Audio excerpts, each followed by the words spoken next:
चलो बच्चा, अस्सलाम वालेकुम वरहमतुल्लाह। सो लास्ट क्लास के अंदर हमने टॉपिक जो शुरू किया था that was from class 12 botany, ठीक है। और हमने शुरू किया था sexual reproduction in flowering plants. Clear है? तो आई होप टॉपिक आपको बहुत अच्छे से समझ आया है, उसमें किसी को कोई भी डाउट नहीं है और आपने ऑफकोर्स कुछ क्वेश्चंस भी लगाए होंगे बेस्ड ऑन दैट टॉपिक, ठीक है। तो आज हम आगे बढ़ते हैं, सेम चीज को आगे ले चलते हैं, ठीक है। सो आज sexual reproduction in flowering plants के अंदर, ठीक है, हम जो टॉपिक पढ़ने वाले हैं, तो लास्ट क्लास के अंदर मैंने आपको जो मेन चीजें पढ़ाई थी, तो हमने सबसे पहले समझा था कि रिप्रोडक्शन का मतलब क्या होता है, ठीक है। फिर हमने इसके बाद समझा था कि प्लांट के अंदर रिप्रोडक्टिव स्ट्रक्चर जिसको हम फ्लावर बोलते हैं वो क्या होता है और वो कैसे बनता है, ठीक है ना। फ्लावर का फॉर्मेशन हमने पढ़ा था, कैसे बनता है, तो हमने बर्ड्स वर्ड्स का नाम दिया था आपको, क्लियर है। और फिर हमने फ्लावर के पार्ट्स पढ़े थे, ठीक है ना, हमने फ्लोरल पार्ट्स पढ़े थे। और फ्लोरल पार्ट्स के अंदर मैंने जो आपको पार्ट्स पढ़ाए थे उसमें हमने सबसे पहले देखा था कैलेक्स क्या होता है और करोला क्या होता है, ठीक है, स्टेमन एंड कार्पल, ठीक है ना। तो लास्ट क्लास अगर आपको अच्छे से याद हो तो लास्ट क्लास के अंदर हमारा प्रॉपर डिस्कशन जो हुआ था वो कैलेक्स के बारे में हुआ था, ठीक है। तो कैलेक्स के अंदर मैंने आपको सारी चीजें समझाई थी, कैलेक्स का मतलब क्या होता है एंड सबसे इंपॉर्टेंट चीज जो कैलेक्स के यूनिट्स होते हैं, ठीक है।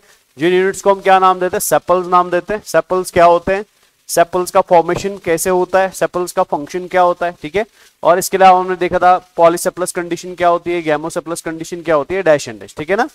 इसके अलावा प्रॉपर तरीके से हमने लास्ट क्लास के अंदर पेटल्स का डिस्कशन किया था, ठीक है। या अगर मैं लिखूं यहाँ पे, हमने करोला का डिस्कशन किया था, करोला क्या होता है, करोला कैसे बनता है, एंड इंपॉर्टेंटली करोला के जो यूनिट्स होते हैं जिनको हम क्या नाम दिए थे, पेटल्स नाम दिए थे। तो पेटल्स क्या होते हैं, पेटल्स कलरफुल क्यों होते हैं, पेटल्स का फंक्शन क्या होता है, गैमोपेटलस क्या होता है, ठीक है ना, पॉलीपेटलस क्या होता है।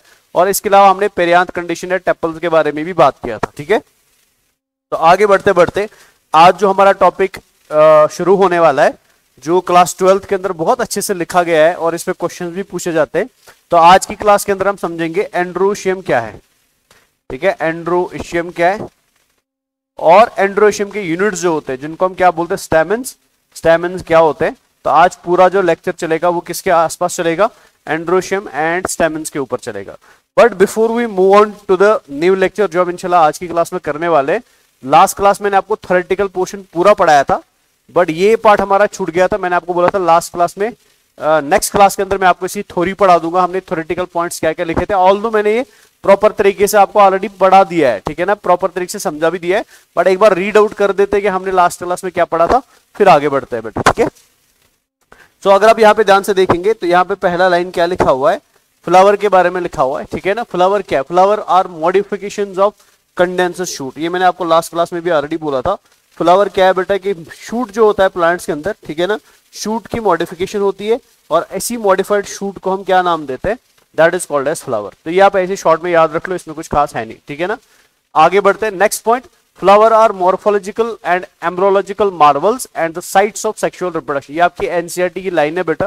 फ्लावर जो होते हैं बेटा ये morphological and embryological special structures होते हैं, इंपॉर्टेंट स्ट्रक्चर्स होते हैं। रीजन क्या है बेटा इनके इंपॉर्टेंट होने का, बिकॉज फ्लावर ही वो चीज है बेटा जो फ्लावरिंग प्लांट के अंदर या एंजियोस्पर्म के अंदर बेटा क्या कराती है, सेक्सुअल रिप्रोडक्शन कराती है, क्लियर है। तो मतलब ये इंपॉर्टेंट स्ट्रक्चर बनाया ही जाता है किसके लिए, फॉर द प्रोसेस और purpose of sexual reproduction, because सारे के सारे एंजियोस्पर्मिक प्लांट्स क्या करते हैं, सेक्सुअल रिप्रोडक्शन करते हैं, ठीक है। तो ये एनसीईआरटी की लाइन है। इसके अलावा they are different varieties, shapes, colour and scents. Flower की अलग अलग वैरायटी होती है, इनके अलग अलग कलर्स, परफ्यूम्स या सेंट्स होते हैं बेटा, ठीक है ना। इनके अलग अलग शेप्स होती है, बट कुछ भी हो बेटा, कोई भी मॉर्फोलॉजिकल डिफरेंस हो, कोई भी फिजियोलॉजिकल डिफरेंस हो, but at the end of the day function same रहेगा। वो क्या रहेगा बेटा कि फ्लावर हमेशा क्या कराएगा, सेक्सुअल रिप्रोडक्शन ही कराएगा, ठीक है। Flower develop in mature plant due to hormone induced structural and physiological change in shoot apex of plant during vegetative phase. ये मैंने लास्ट क्लास के अंदर आपको बहुत अच्छे से समझाया। एक प्लांट की जिंदगी में दो फेज आते हैं बेटा, vegetative phase and reproductive phase.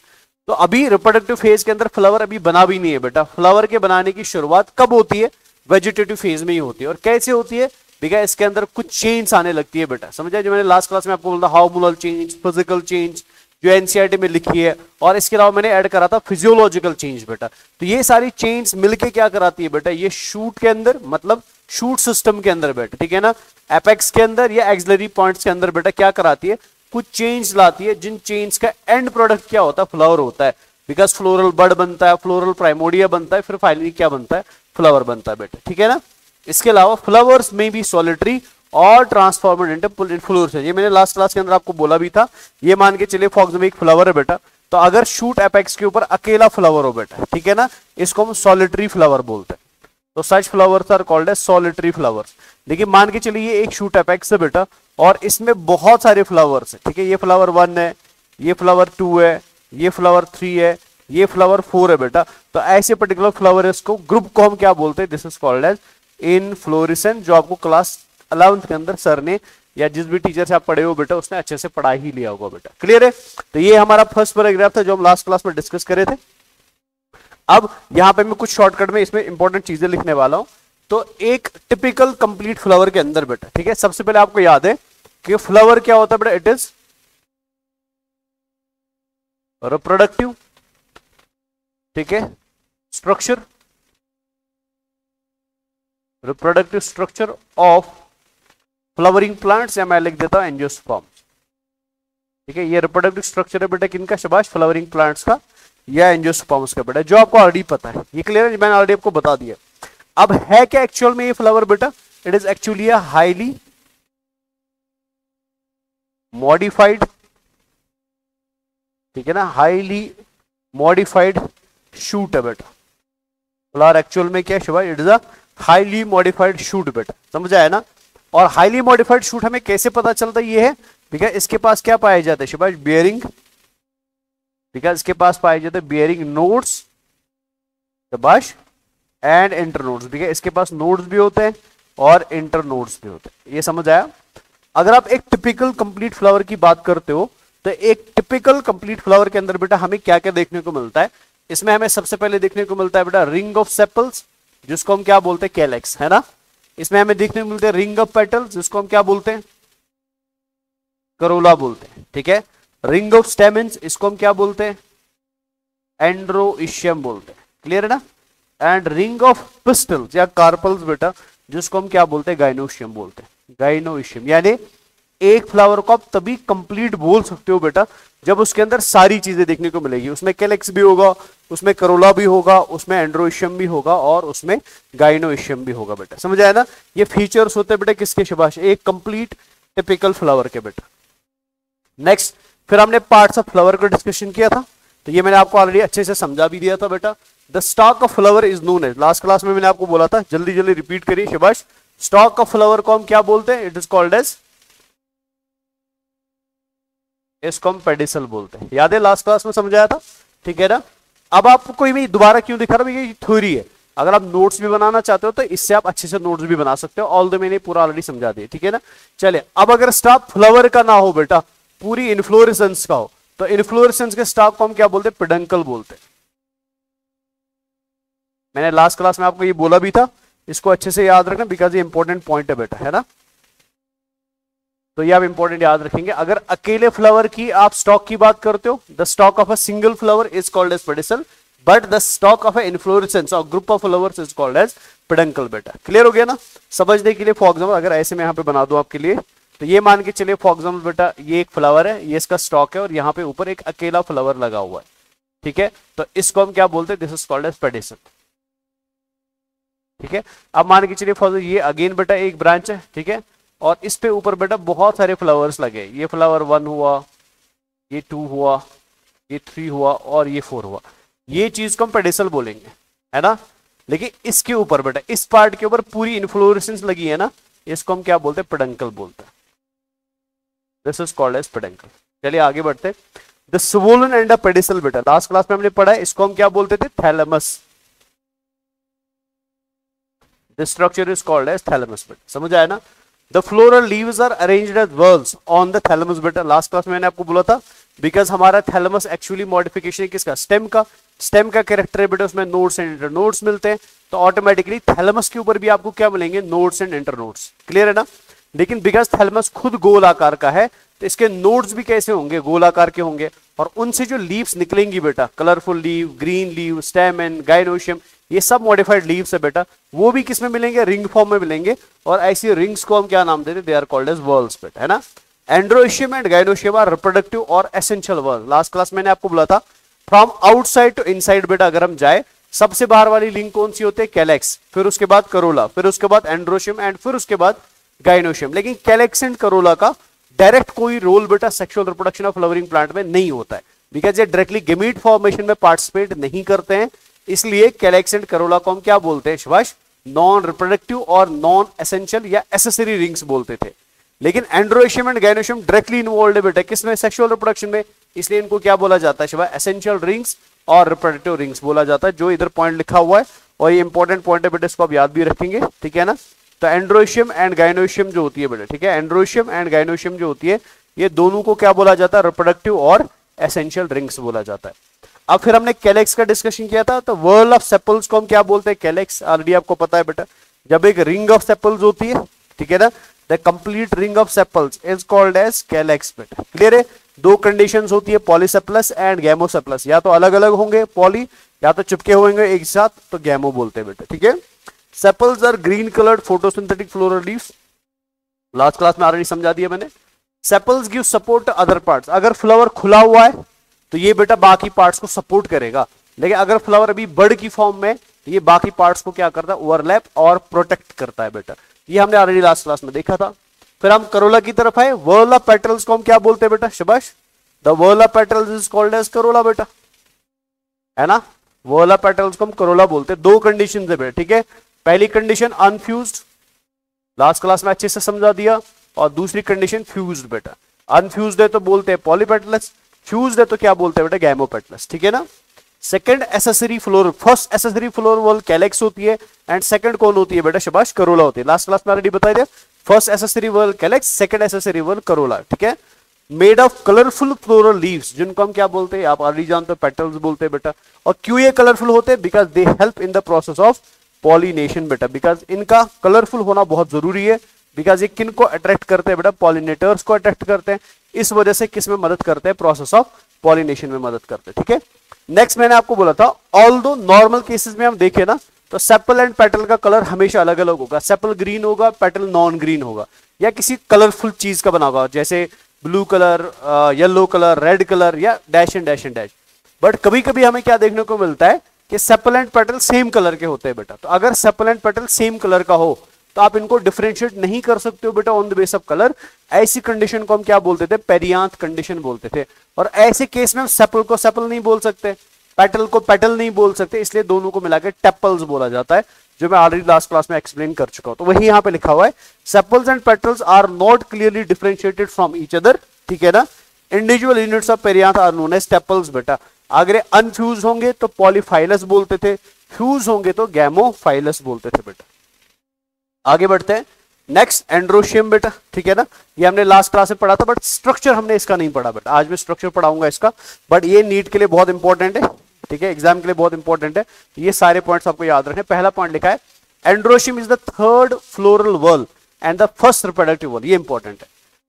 Numbering में अगर आप देखोगे एंड्रोशियम तीसरे नंबर पे आती है, तो ऑटोमेटिकली वो थर्ड फ्लोरल वर्ल होगी, लेकिन रिप्रोडक्शन के लिए बेटा इंपॉर्टेंट है ना ये, बिकॉज ये डायरेक्टली रिप्रोडक्शन में इन्वॉल्व होती है, इसलिए इसको फर्स्ट रिप्रोडक्टिव वर्ल भी बोला जाता है। ऑल द फर्स्ट वर्ल हमारी कौन है, कैलेक्स है, लेकिन फर्स्ट रिप्रोडक्टिव अगर एग्जाम में पूछा, समझ रहे हो मैं क्या बता रहा हूं, अगर आपको एग्जाम के अंदर फर्स्ट रिप्रोडक्टिव वर्ल पूछा जाता है ना, तो फर्स्ट रिप्रोडक्टिव वर्ल के अंदर बेटा आप लोग क्या आंसर करोगे, शाबाश, वेरी गुड बेटा, एंड्रोशियम करोगे। लेकिन अगर आपको पूछा जाए फर्स्ट फ्लोरल वर्ल बेटा, तो वहां पे आप आंसर क्या करोगे बेटा, वहां पे कैलेक्स आंसर करोगे, समझ आया। तो ये इंपॉर्टेंट पॉइंट है, प्लीज इसको आप अच्छे से याद रख लेना, वेरी वेरी इंपॉर्टेंट पॉइंट, ठीक है। Next, androecium is the male reproductive whorl बेटा, वेरी वेरी इंपॉर्टेंट, मैंने आपको लास्ट क्लास में आपको बोला था, एंड्रोशियम बनता है स्टेमिन से, स्टेमिन के आगे लिखा है main, MEN, so that means ये मेल रिप्रोडक्टिव स्ट्रक्चर है, बिकॉज ये क्या बनाएगा, मेल गमीट बनाएगा, या शॉर्ट में पोलन ग्रेन बनाएगा, इसलिए इसको मेल रिप्रोडक्टिव वर्ल भी बोला जाता है, ठीक है।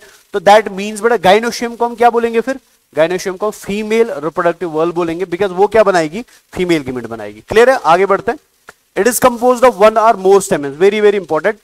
कैलेक्स कभी भी बेटा एक सेपल का नहीं बना होगा, करोला कभी भी एक पेटल का नहीं बना होगा, लेकिन एंड्रोशियम के अंदर बेटा कंडीशन है, ये कभी भी बेटा बहुत सारे पेटल्स का भी बन सकता है, ये कभी बहुत सारे स्टेमिन्स का भी बन सकता है, या कभी खाली एक स्टेमिन का भी बन सकता है। तो ये इंपॉर्टेंट पॉइंट है, अब याद रख लेना।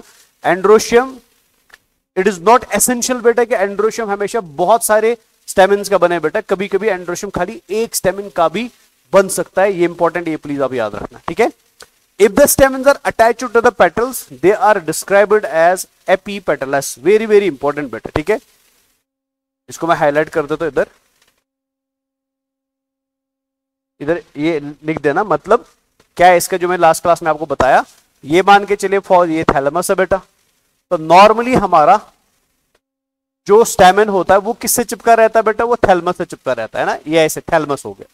लेकिन कभी कभी क्या होता है, स्टेमिन थैलेमस से नहीं चिपकेगा, ये हमारा कौन है बेटा, ये पेटल है, तो कभी कभी स्टेमिन हमें मिलेगा चिपका हुआ किसके साथ, शाबाश, ये पेटल के साथ मिलेगा, तो ऐसी कंडीशन को हम क्या बोलते हैं, एपीपेटलस कंडीशन बोलते हैं।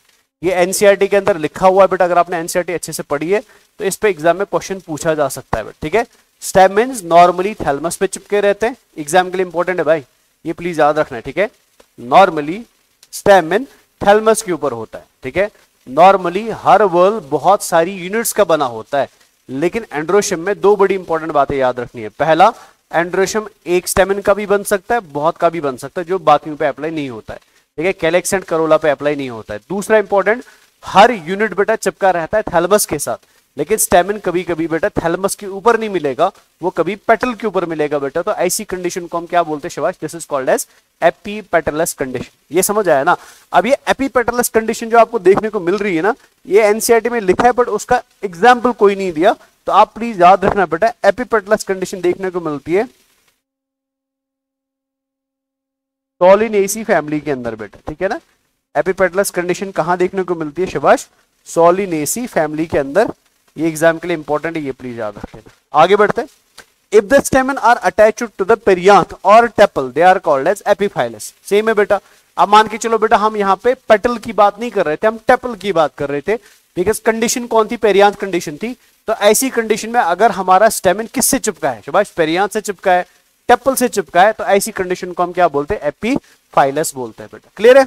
आगे, If stamens are free from each other, इसको हम पॉलीएंड्रस बोलते हैं। लेकिन अगर ये फ्यूज्ड है बेटा, ये चिपके हुए, तो चिपकी हुई कंडीशन तीन टाइप्स की होती है बेटा, क्या क्या, मोनोएडेल्फस, डायएडेल्फस एंड पॉलीएडेल्फस, जो मैंने ऑलरेडी आपको पढ़ा दिया बेटा। क्लियर है। तो ये आपकी मोनोएडेल्फस कंडीशन होगी, ये आपकी डायएडेल्फस कंडीशन होगी, ये आपकी पॉलीएडेल्फस कंडीशन होगी। तीनों को प्लीज याद रखना बेटा, ऑल्दो एनसीईआरटी में खुल के नहीं लिखा है, ठीक है ना, बट ये फिर भी आप अलग से प्लीज मेंशन करके याद रखिए, मोनोएडेल्फस क्या होता है, डायएडेल्फस क्या होता है, पॉलीएडेल्फस क्या होता है, ये मैं ऑलरेडी एक्सप्लेन कर चुका हूं, तो इसमें मैं दोबारा नहीं जाने वाला, ठीक है ना। चलिए आगे बढ़ते हैं। इसके अलावा हमने एनसीईआरटी ने एक पॉइंट और लिखा है बेटा, मैं आगे आपको रीड भी करा दूंगा। स्टेमिन्स के अंदर बेटा फिलामेंट की लेंथ वेरिएबल हो सकती है, कहीं पे स्टेमिन्स लंबे, कहीं पे स्टेमिन्स छोटे हैं बेटा। Based on the length of stamens बेटा आपको स्टेमिन दो टाइप्स के मिलेंगे, डाइडाइनेमस एंड टेट्राडाइनेमस, जो मैंने लास्ट क्लास में ऑलरेडी आपको पढ़ा दिया। इनको भी प्लीज आप बहुत अच्छे से पढ़ेंगे बेटा, और इसको अच्छे से याद भी रखें, ठीक है। तो फाइनली ये लास्ट क्लास का डिस्कशन था हमारा। तो आज की हमारी क्लास इस डायग्राम से शुरू होती है बेटा, जो मैं बहुत अच्छे से पढ़ाने की कोशिश करूंगा, और इसको प्लीज याद रखना, बिकॉज ये बहुत इंपॉर्टेंट है आगे के सफर के लिए, और एग्जाम के लिए तो इंपॉर्टेंट है ही बेटा, ठीक है।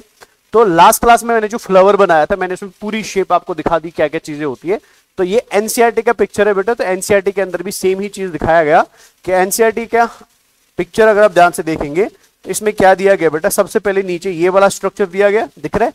So this structure is called as pedicel बेटा, तो ये पेडिसल हो गया। क्लियर है बेटा। पेडिसल आगे जाके फूल गया, दिख रहा है यहाँ पे फूल गया बेटा, ठीक है, ये फूल गया ऐसे। तो इस फूले हुए स्ट्रक्चर को हम क्या बोलते हैं, दिस इज कॉल्ड, इधर ले आता हूं मैं, this is called as thalamus बेटा, this is called as thalamus बेटा, है ना बच्चा। और थैलेमस के ऊपर बेटा सबसे पहले आपको दिख रहे हैं ये ग्रीन कलर स्ट्रक्चर्स ऐसे, है ना, ये ग्रीन कलर स्ट्रक्चर ऐसे, और इन ग्रीन कलर स्ट्रक्चर्स को हम क्या बोलते हैं, they are called as sepal, यहां पे लिखा भी है बेटा sepal. And ring of sepals को हम क्या बोलेंगे, कैलेक्स, है ना। फिर उसके बाद बेटा आपको ये वाले स्ट्रक्चर दिख रहे हैं जो बैकग्राउंड में दिया गया है, बड़ा सा स्ट्रक्चर, दिस वन बेटा, दिख रहा है ना, ये वाला स्ट्रक्चर ऐसे दिया गया, और ये इधर से दिया गया। तो ये स्ट्रक्चर क्या है बेटा, दिस इज पेटल बेटा, कहीं पे लिखा भी होगा, ये है इधर, ये पेटल है बेटा। और रिंग ऑफ पेटल को हम क्या बोलते हैं, करोला बोलते हैं। क्लियर है? तो आज जो मैं आपको पढ़ाने वाला हूं डिटेल में, आज हम इनके बारे में बात करेंगे बेटा, ठीक है। दी स्ट्रक्चर जो इधर आपको दिख रहे हैं, ये स्ट्रक्चर्स दिख रहे हैं, और इन स्ट्रक्चर्स को हम क्या बोलते हैं, दे आर कॉल्ड एज स्टेमेन्स, है ना बच्चा, स्टेमेन्स, ठीक है। और रिंग ऑफ स्टेमेन को हम क्या बोलते हैं, एंड्रोशियम। तो आज हमारा पूरा क्लास इसी डिस्कशन पे चला जाएगा बेटा। तो आज हम प्रॉपर तरीके से किसको पढ़ने वाले हैं, एंड्रोशियम को पढ़ने वाले बेटा। क्लियर हो गया ना? तो हम क्या करते हैं बेटा, हम इस पिक्चर को अपने तरीके से, ठीक है ना, जादू करके बेटा मॉडिफाई करेंगे, ठीक है ना। और हम ये बाकी जो स्ट्रक्चर हम पढ़ चुके हैं उनको हटा देते हैं, हम खाली पिक्चर में लाते हैं बेटा किसको, शाबाश, इन पर्टिकुलर स्ट्रक्चर्स को, जिनको हम क्या बोलते हैं, स्टेमेन्स बोलते हैं। तो जब मैं इनको पिक्चर में ले आऊंगा तो ये कुछ आपको ऐसे दिखाई देंगे बेटा। क्लियर है? ये आपको कुछ ऐसे दिखाई दे रहे हैं, एक मिनट है, ये आपको कुछ ऐसे दिखाई दे रहे हैं, सबको दिख रहा है ना पिक्चर, ठीक है ना। सो अब इस पिक्चर के अंदर अगर आप ध्यान से देखोगे, ठीक है, तो सबसे नीचे बेटा आपको क्या दिखाई दे रहा है, शाबाश, this structure is called as pedicel. ये हमारा पेडिसल हो गया, है ना बच्चा। और पेडिसल के ऊपर बेटा ये जो स्ट्रक्चर आपको दिख रहा है, इधर मैं हाईलाइट कर देता हूं, ये क्या है बेटा, शाबाश, दिस इज, ये स्ट्रक्चर आपको इधर दिख रहा है। तो इस स्ट्रक्चर को हम क्या बोलते हैं, this is called a thalamus.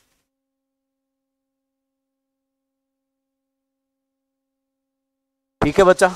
और थैलेमस के ऊपर बेटा ये दिख रहा है थैलेमस, थैलेमस के ऊपर बेटा अटैच्ड आपके बहुत सारे स्ट्रक्चर्स दिख रहे हैं बेटा, ठीक है ना।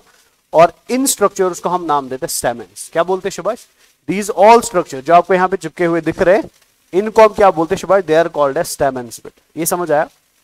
इधर मैं लिख देता हूं, ठीक है ना। तो इन स्ट्रक्चर्स को हम क्या बोलते हैं, they are called as स्टेमेन्स।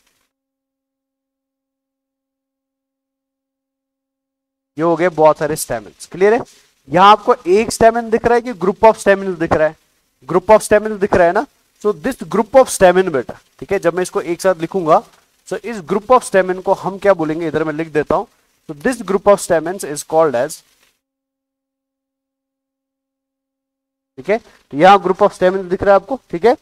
So this group of stamens is called as, इधर मैं लिख देता हूं, इसको हम नाम देते हैं एंड्रोइशियम बेटा, ठीक है ना। This group of stamens is called as androecium. तो ये हो गया भाई यहाँ पे एंड्रोइशियम, समझ आया?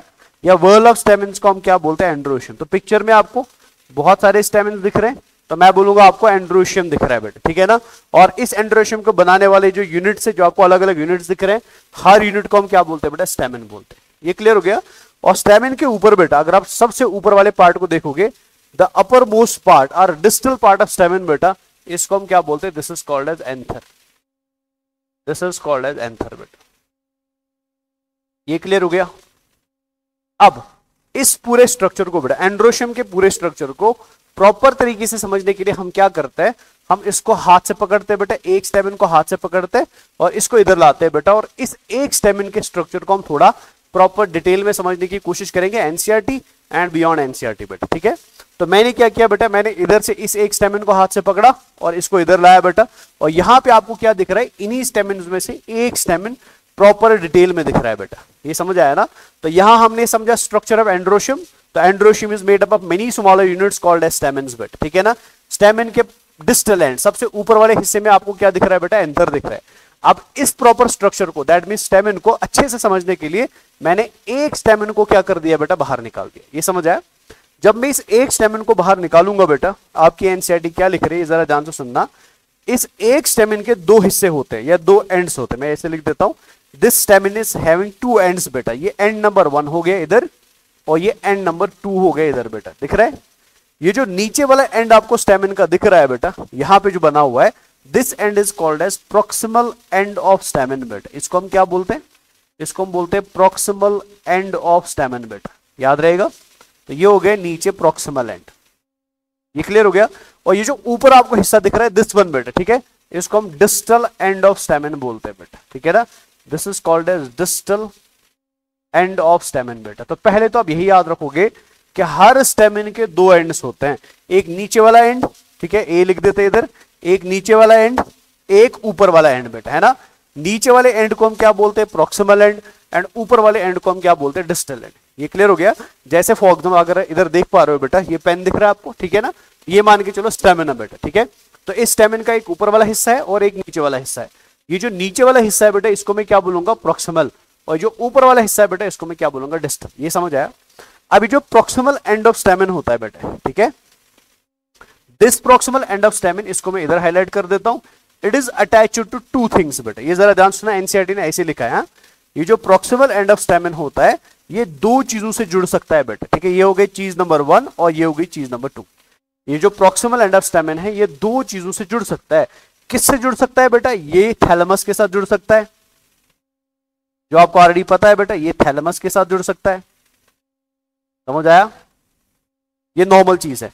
लेकिन ये कभी कभी किससे जुड़ सकता है, ये पेटल के साथ भी जुड़ सकता है, ये पेटल के साथ भी जुड़ सकता है। एनसीईआरटी ने इतना ही लिखा है, मैं इसको इधर और एक ऐड कर देता हूं बेटा, ये कभी कभी टेपल के साथ भी जुड़ सकता है, जो मैं ऑलरेडी आपको पढ़ा चुका हूं बेटा। ये क्लियर हुआ? तो इसलिए मैंने बोला था एनसीईआरटी में लिखा है, इसकी एग्जांपल आप अच्छे से याद रख लेना बेटा, ठीक है। ये क्लियर हो गया। तो प्रॉक्सिमल एंड ऑफ स्टेमिन 3 लोगों से जुड़ सकता है। नॉर्मल तरीके में जुड़ेगा तो थैलेमस से जुड़ेगा, या कभी कभी पेटल से जुड़ेगा, या कभी कभी किससे जुड़ेगा, टेपल से जुड़ेगा। आपको ऑलरेडी पता है बेटा, मैंने अभी भी पढ़ाया आपको कि अगर आपका स्टेमिन, ये सुनना ध्यान से, अगर आपका स्टेमिन का प्रॉक्सिमल एंड बेटा किससे जुड़ रहा है, पेटल से जुड़ रहा है, ऐसी कंडीशन को हम क्या बोलते हैं, this is called as epipetalous. This condition is called as epipetalous condition. समझ आया ना? और एग्जांपल आप कौन सी याद रखोगे, सोलिनेसी फैमिली का एग्जांपल याद रखोगे, तो ये पॉइंट नीट के लिए इंपॉर्टेंट बनता है, बिकॉज ये एग्जाम में पूछा जा सकता है बेटा। ये अच्छा पॉइंट है, ठीक है। या अगर ये बेटा किससे जुड़ जाए, शायद टेपल से जुड़ जाए, ऐसी कंडीशन को हम क्या बोलते हैं, एपीफाइलस बोलते हैं। ऑल्दो टेपल का जिक्र, ठीक है, एपीफाइलस, टेपल का जिक्र आपके एनसीईआरटी में नहीं है, बट पेटल का जिक्र आपके एनसीईआरटी में है, तो आप दोनों याद रख लो बेटा, कोई दिक्कत नहीं। ये समझ आया? ये क्लियर हुआ? कि मेरा मकसद पता है क्या है बेटा, मेरा मकसद है कि आपकी एनसीईआरटी जो है ना वो आपके लिए इजी बननी चाहिए बेटा। मैं आपको लाइन बाय लाइन रटाना नहीं चाहता हूँ, बिकॉज मैं हमेशा अपने बच्चों को यही बोलता हूँ कि यार मेरा काम रटाना एनसीईआरटी को नहीं है बेटा, समझाना एनसीईआरटी को। और समझाना क्यों है बेटा, बिकॉज कोई ना कोई आप में से, जो अगर सुन रहे हो बेटा, आप में से कोई ना कोई इंशाल्लाह क्या लाएगा, 360 आउट ऑफ 360 एनसीईआरटी में लाएगा। क्लियर है? यही मेरा मकसद है, यही मेरा ड्रीम है बेटा। तो चलिए आगे बढ़ते हैं। तो आपने याद रखा कि एक स्टेमिन के 2 एंड्स होते हैं। The first end is called as proximal end. Proximal end 3 लोगों से जुड़ता है बेटा। It can bind to thalamus, highlight कर देते हैं, इंपॉर्टेंट पॉइंट्स है, ठीक है ना। It can bind to thalamus बेटा, it can bind to petal, और it can bind to tepal. Thalamus के साथ जुड़े तो नॉर्मल चीज है बेटा, लेकिन पेटल से जुड़ेगा तो कंडीशन को हम एपीपेटलस कंडीशन बोलते हैं। क्लियर है? टेपल के साथ जुड़ेगा तो कंडीशन को हम क्या बोलते हैं सुभाष, this is called as epiphyllous condition बेटा। ये क्लियर हो गया? अब ये जो स्टेमिन का एंड है बेटा, जिसकी मैं बात कर रहा हूं, जिसकी मैंने आपको बोले कि इसके 2 एंड्स है, प्रॉक्सिमल एंड है एंड डिस्टल एंड है बेटा। अगर आप इस चीज को ध्यान से देखोगे या इस स्ट्रक्चर को ध्यान से देखोगे, इसको मैं इधर हाईलाइट कर देता हूं, ठीक है। तो ये स्ट्रक्चर जो है बेटा, ये पॉइंट नंबर 1 से शुरू हो रहा है, मैं इधर हाईलाइट कर देता हूं। इस स्ट्रक्चर का पॉइंट नंबर 1 यहां पे है, इधर से शुरू हुआ, फिर एक लंबा स्ट्रक्चर ऊपर जा रहा है और इस पॉइंट पे आके खत्म हो गया, दिख रहा है ना। सो दिस लॉन्ग स्ट्रक्चर बेटा, ठीक है, इधर लिख देता हूं मैं इसको। So this long structure of stamen which starts from thalamus और पेटल बेटा एंड एंड्स एट एंथर। मैंने अभी भी बोला इस सफेद स्ट्रक्चर को हम क्या बोलते हैं, एंथर बोलते हैं। इस लंबे स्ट्रक्चर को जो आपको यहां पे दिख रहा है ना, ये लंबा स्ट्रक्चर सिलेंड्रिकल होता है, ठीक है, सिलेंडर लॉन्ग स्ट्रक्चर बेटा, सिलेंड्रिकल लॉन्ग स्ट्रक्चर होता है, जो इस पॉइंट से, पॉइंट ए से शुरू हुआ और पॉइंट बी पे आके क्या हो गया बेटा, खत्म हो गया। इस long cylindrical structure of stamen को बेटा, ठीक है ना, जो एंथर को जोड़ता है बेटा किसके साथ, थैलेमस के साथ। जो एंथर को जोड़ता है बेटा किसके साथ, पेटल के साथ बेटा। इस लंबे स्ट्रक्चर ऑफ स्टेमिन को बेटा हम नाम देते हैं फिलामेंट।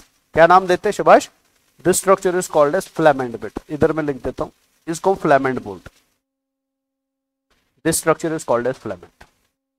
तो मतलब अगर हम स्टेमिन के स्ट्रक्चर को समझे बेटा, तो स्टेमिन के स्ट्रक्चर में सबसे पहली चीज क्या आती है, ये लंबा सा सिलेंड्रिकल स्ट्रक्चर आता है, ये लंबा सा दागे जैसा स्ट्रक्चर आता है। जिस लंबे से दागे लाइक स्ट्रक्चर का काम क्या है बेटा, ये एंथर को जोड़ देता है किसके साथ, पेटल के साथ, टेपल के साथ या थैलेमस के साथ, बिकॉज ये बीच में जोड़ने का काम करता है। और इस लंबे सिलेंड्रिकल स्ट्रक्चर को हम क्या बोलते हैं, फिलामेंट बोलते हैं। समझ आया? अब आप में से बहुत सारे बच्चे सोच रहे होंगे कि सर ये फिलामेंट हम पढ़ क्यों रहे, इसका फंक्शन क्या है बेटा। तो फंक्शन में इधर लिख देता हूं, फिलामेंट का काम क्या होता है बेटा, it acts as a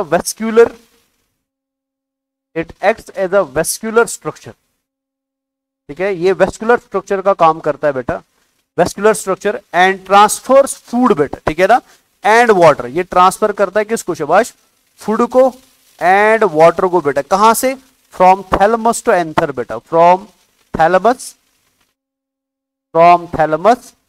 to anther बेटा। तो इसका काम क्या होता है शाबाश, ये वेस्कुलर स्ट्रक्चर है बेटा, इसका काम होता है बेटा एक तो एंथर को जोड़ देना और दूसरा एंथर को खाना पहुंचा देना, एंथर को पानी पहुंचा देना बेटा, कहां से, शाबाश थैलेमस से बेटा, ये समझ आया ना। लेकिन इसका कोई भी रोल, इसका कोई भी फंक्शन बेटा सेक्सुअल रिप्रोडक्शन में नहीं है बेटा, मतलब ये कहीं पे भी बेटा पोलन ग्रेन को बनाने के लिए रेस्पॉन्सिबल नहीं है, आप समझ रहे हो ना। इस वजह से फिलामेंट को हम क्या बोलते हैं, this is called as sterile part of stamen बेटा, इधर मैं लिख देता हूं, फिलामेंट जो होता है ना ये क्या होता है शाबाश, this is sterile part of stamen, ये सर्टाइल पार्ट होता है किसका, स्टैमेन का बेटा। तो आई होप फिलामेंट वाली चीज आपको क्लियर होगी बेटा, इसमें किसी बच्चे को कोई डाउट वाउट नहीं रहा होगा बेटा, आई होप ये मच क्लियर है बेटा। अभी आगे बढ़ते हैं, अब नजर रखो ध्यान से। अब जैसे ही फिलामेंट ऊपर आया, नजर रखिए, फिलामेंट जैसे ही ऊपर आया तो मैंने आपको अभी बोला बेटा फिलामेंट ऊपर आके किससे जुड़ता है, एंथर के साथ जुड़ता है। तो ये आपको दिख रहा है व्हाइट कलर में यहाँ पे एंथर बेटा, ये समझ रहे हो ना, लेकिन ये कभी भी डायरेक्टली एंथर पे नहीं जुड़ता है बेटा, ये समझो आप प्लीज ध्यान से, ठीक है। तो ये मान के चलिए फॉर एग्जांपल ये एंथर है, ये ऐसे एंथर है बेटा, ऐसे चिपका हुआ, चलो ऐसे में दिखा देता हूं, ठीक है ना, ये एंथर है बेटा, ठीक है। तो ये एंथर का एक लोब हो गया, ये एंथर का दूसरा लोब हो गया, मैं भी अलग से पढ़ाऊंगा इसको बेटा, एंथर बाइलोब्ड स्ट्रक्चर होता है, ये याद रखना है बेटा, एंथर दो लोब से बना हुआ स्ट्रक्चर होता है। तो ये लोब नंबर 1 है और ये लोब नंबर 2 है, ठीक है ना। लेकिन इन दो लोब्स को बीच में जोड़ने वाला बेटा एक और स्ट्रक्चर होता है जो मैंने पीछे पिक्चर में येलो कलर से बनाया हुआ है। सो दिस नजर रखे थे, तो ये हो गया एंथर लोब 1 और ये हो गया एंथर लोब 2, ठीक है ना। ऐसे दिखा देता हूं मैं, एक मिनट, ऐसे नजर रखो, ठीक है। तो ये हो गया एंथर लोब 1, ठीक है ना, और ये हो गया एंथर लोब 2, ठीक है ना। तो दो एंथर लोब उसको बीच में जोड़ने का काम बेटा, दिख रहा है, बीच में जोड़ने का काम इस स्ट्रक्चर का होता है, जो मैं इधर दिखा रहा हूं इस स्ट्रक्चर का होता है। Now this structure is called as connective, इसको हम क्या बोलते हैं, कनेक्टिव, बिकॉज ये दो लोगों को जोड़ रहा है इसलिए इसका नाम क्या बेटा, कनेक्टिव है, समझ आया। तो हमारा फिलामेंट जब नीचे से आता है, नजर रखिए ध्यान से, तो ये ऐसे एंथर लोब से ना ऐसे बेटा, तो ये एंथर लोब 1 है, ये एंथर लोब 2 है, बीच में कौन है बेटा, कनेक्टिव। तो हमारा जब फिलामेंट नीचे से आता है ना, वो कभी भी डायरेक्टली एंथर लोब से नहीं जुड़ता है, वो किससे जुड़ता है बेटा, इस कनेक्टिव से जुड़ता है। तो स्ट्रक्चर कुछ ऐसा बनेगा, ठीक है। तो बीच में ऐसे बेटा कनेक्टिव होगा, ये बीच में ऐसे कनेक्टिव है, ऐसे ले आता हूं मैं कनेक्टिव को, ठीक है। ये एंथर लोब 1 हो गया और ये एंथर लोब 2 हो गया, समझ आया ना। तो मतलब कहने का क्या है बेटा कि फिलामेंट ने क्या किया, फिलामेंट ने एक तो सप्लाई कर दिया खाने वाने का, दूसरा ऊपर जाके जुड़ा किसके साथ, एंथर लोब्स के साथ। देखिए एंथर लोब में जिस स्ट्रक्चर के साथ एक्चुअली में जुड़ता है बेटा, जो आपको इधर दिख रहा है, इस स्ट्रक्चर को हम क्या बोलते हैं, this structure is called as connective, इसको हम क्या बोलते हैं, कनेक्टिव बोलते हैं, क्लियर है बेटा। और कनेक्टिव भी कैसा स्ट्रक्चर होता है, this is also a sterile structure of stamen बेटा, ये भी स्टेराइल स्ट्रक्चर होता है, ठीक है। इसका भी डायरेक्टली कोई रोल बेटा पोलन ग्रेन को बनाने में नहीं होता, तो ये भी स्टेराइल होता है, तो ये भी स्टेराइल स्ट्रक्चर है, समझ आया। तो आपसे अगर कोई पूछे कनेक्टिव का मतलब क्या होता है, connective is a structure which connects the two anther lobes together बेटा, समझ आया ना। अब एंथर लोब दो कैसे होते हैं वो मैं आपको आगे समझाऊंगा, टेंशन लेने की जरूरत नहीं। नाउ अब एंथर लोब जो आपको दिख रहे हैं बेटा, इधर मैं दिखा देता हूं, ठीक है। तो ये इधर से आपको लोब 1 दिख रहा है, ये इधर से आपको लोब 2 दिख रहा है, दिख रहा है ना।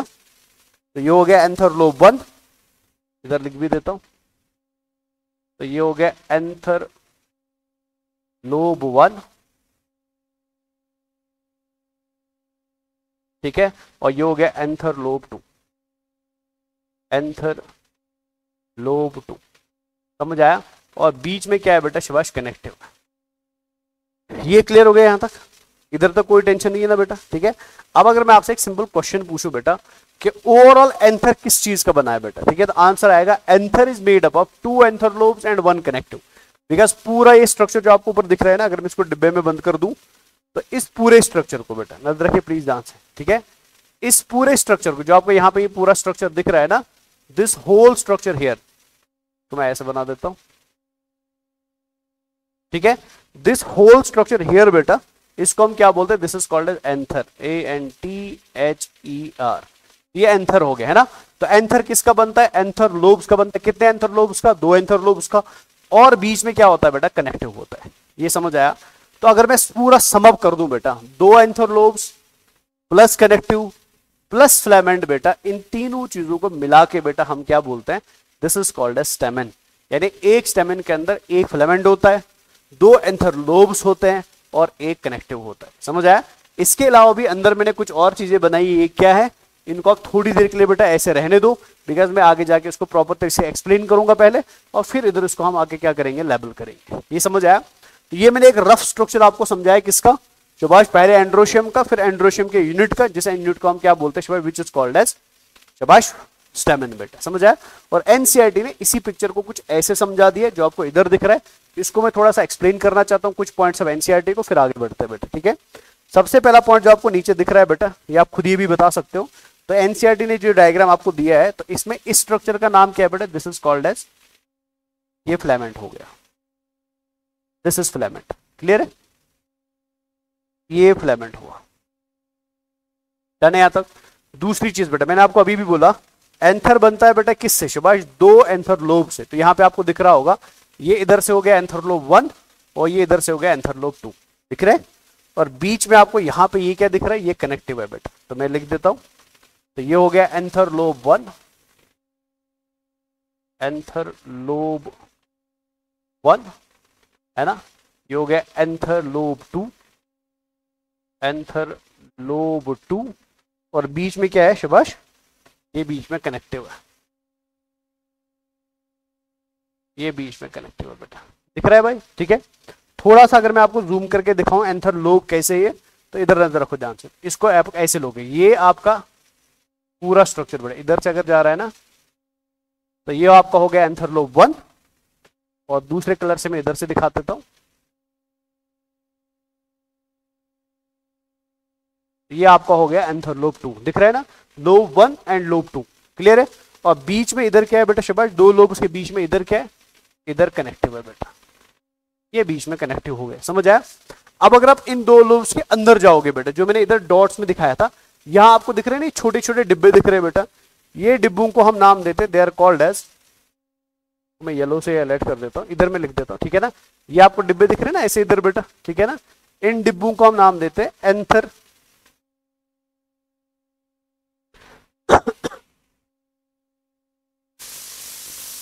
ठीक है, इधर मैं लिख देता हूं, ये डिब्बे आपको दिख रहे हैं, दे आर कॉल्ड एंथर और पोलन सैक्स बेटा, इनको हम क्या बोलते हैं शाबाश, एंथर और पोलन सैक्स बेटा, दिख रहा है भाई।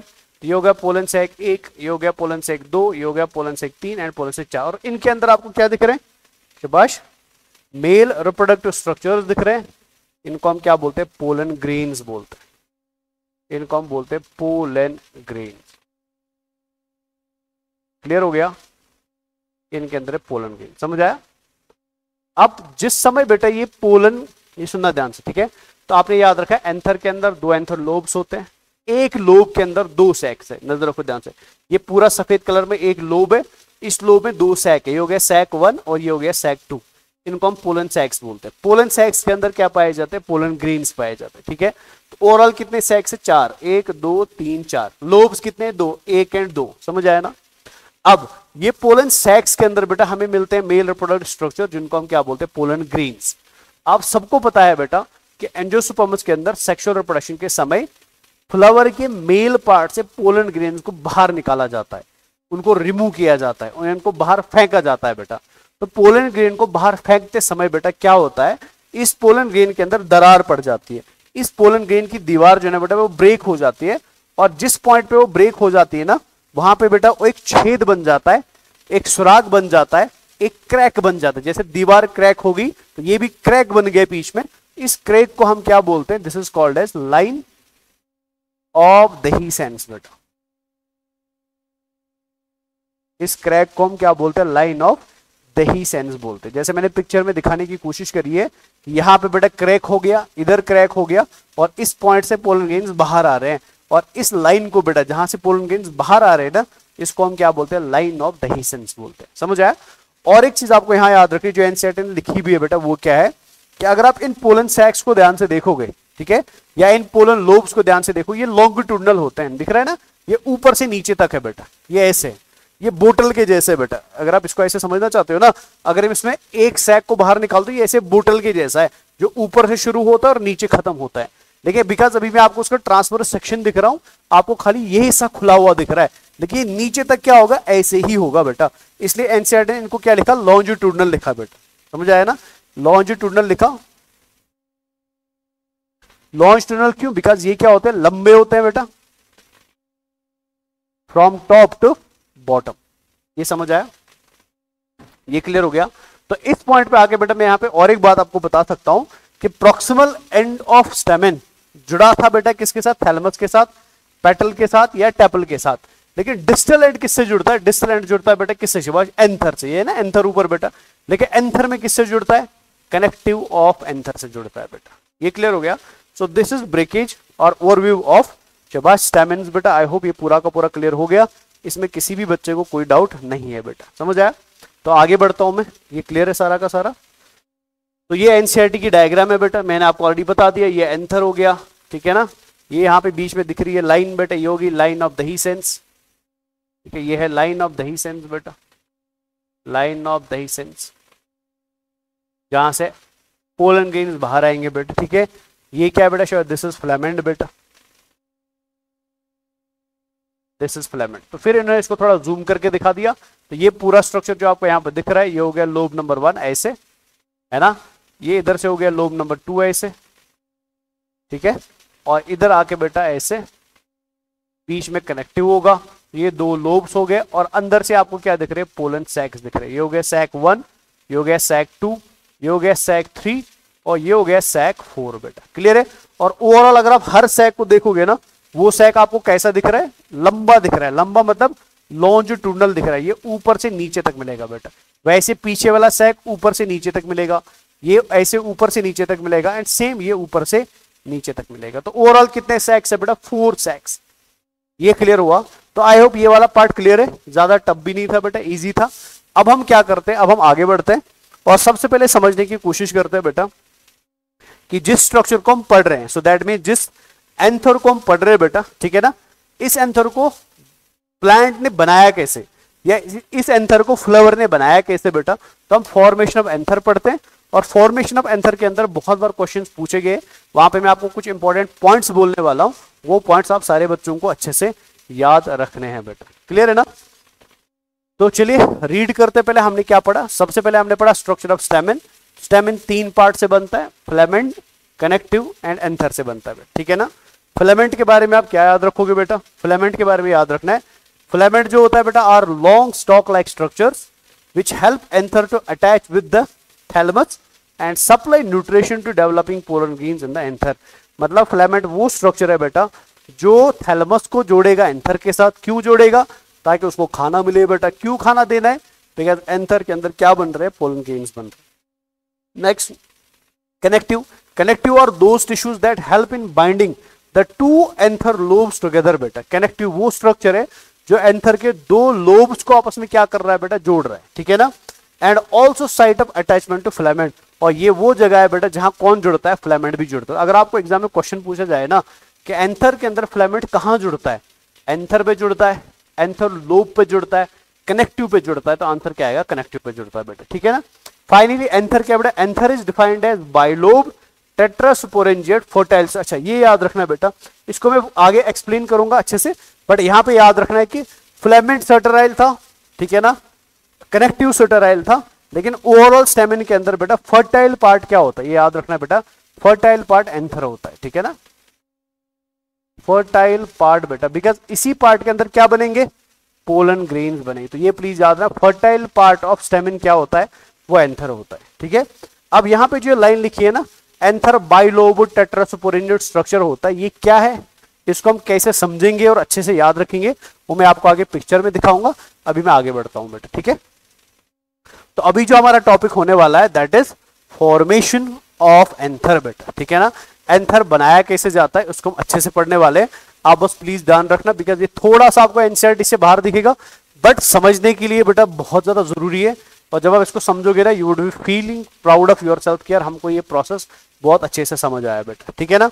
तो अब मैं आता हूं किस पे शिवाश, फॉर्मेशन ऑफ एंथर पे बेटा। तो थोड़ा सा ध्यान रखना प्लीज, ये इंपॉर्टेंट है बेटा, ठीक है। देखो होता क्या है, जब प्लांट के अंदर बेटा जब प्लांट के अंदर फ्लावर बनाने की प्रक्रिया शुरू हो जाती है, जब प्लांट के अंदर फ्लावर बनाने की प्रक्रिया शुरू हो जाती है, जिस प्रोसेस को हमने लास्ट क्लास में क्या बोला था, एंथेसिस बोला था, ठीक है ना। ये कब शुरू होगी, ये होती है वेजिटेटिव फेज के अंदर शुरू, ठीक है ना।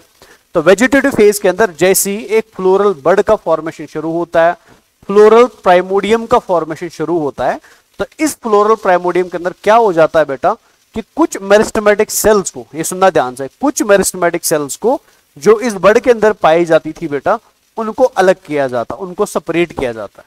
कैसे अलग किया जाता है, हम इन मेरिस्टेमेटिक सेल्स के बाहर चिपका देते हैं सेल्स ऑफ एपिडर्मिस बेटा, ठीक है। इस पिक्चर की तरफ जरा आप नजर रखो ध्यान से, ठीक है। हुआ क्या कि हमको बनाना है एंथर बेटा, तो एंथर को बनाने के लिए हमने फ्लोरल बड, फ्लोरल प्राइमोडियम के अंदर क्या किया, हमने कुछ मेरिस्टेमेटिक सेल्स को सेपरेट कर दिया, इनको अलहाइदा कर दिया, इनको बाकियों से अलग कर दिया बेटा। तो यहां पे आपको दिख रही है बेटा मेरिस्टेमेटिक सेल्स, इसको मैं इधर लिख देता हूं, ठीक है ना। ये अंदर जो आपको दिख रही है, they all are meristematic cells बेटा, मेरिस्टेमेटिक सेल्स, ठीक है ना। ये स्ट्रक्चर जो आपको यहां पे दिख रहा है, ये क्या है, दिस इज फ्लोरल प्राइमोडियम बेटा, ये फ्लोरल प्राइमोडियम है, ये क्लियर है ना। अब फ्लोरल प्राइमोडियम के अंदर क्या हुआ, हमने मेरिस्टेमेटिक सेल्स को अलग कर दिया, और अलग कैसे किया बेटा, हमने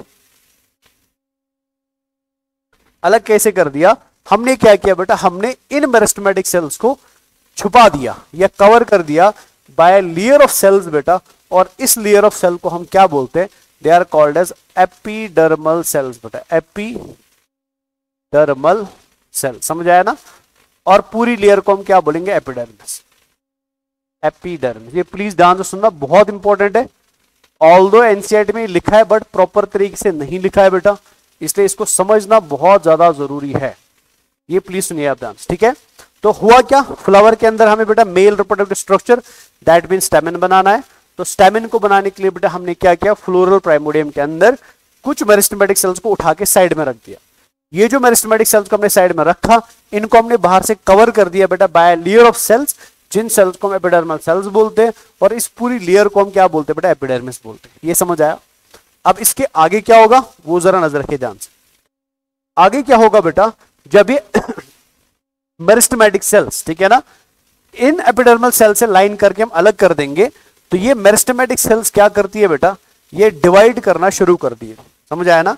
ये मेरिस्टेमेटिक सेल जो आपको अंदर दिख रही है सेल्स, ठीक है ना, they will start to divide बेटा, ठीक है। और डिवाइड करेंगी ये by the process of mitosis बेटा, ठीक है। तो मान के चलिए पिक्चर ए के अंदर 100 मेरिस्टेमेटिक सेल्स थी, अब ये डिवाइड करने शुरू करती है, डिवाइड करना शुरू करती है, और ये बन जाती है 1000 मेरिस्टेमेटिक सेल्स, या मान के चलिए एग्जांपल पे 2000 मेरिस्टेमेटिक सेल्स, ठीक है।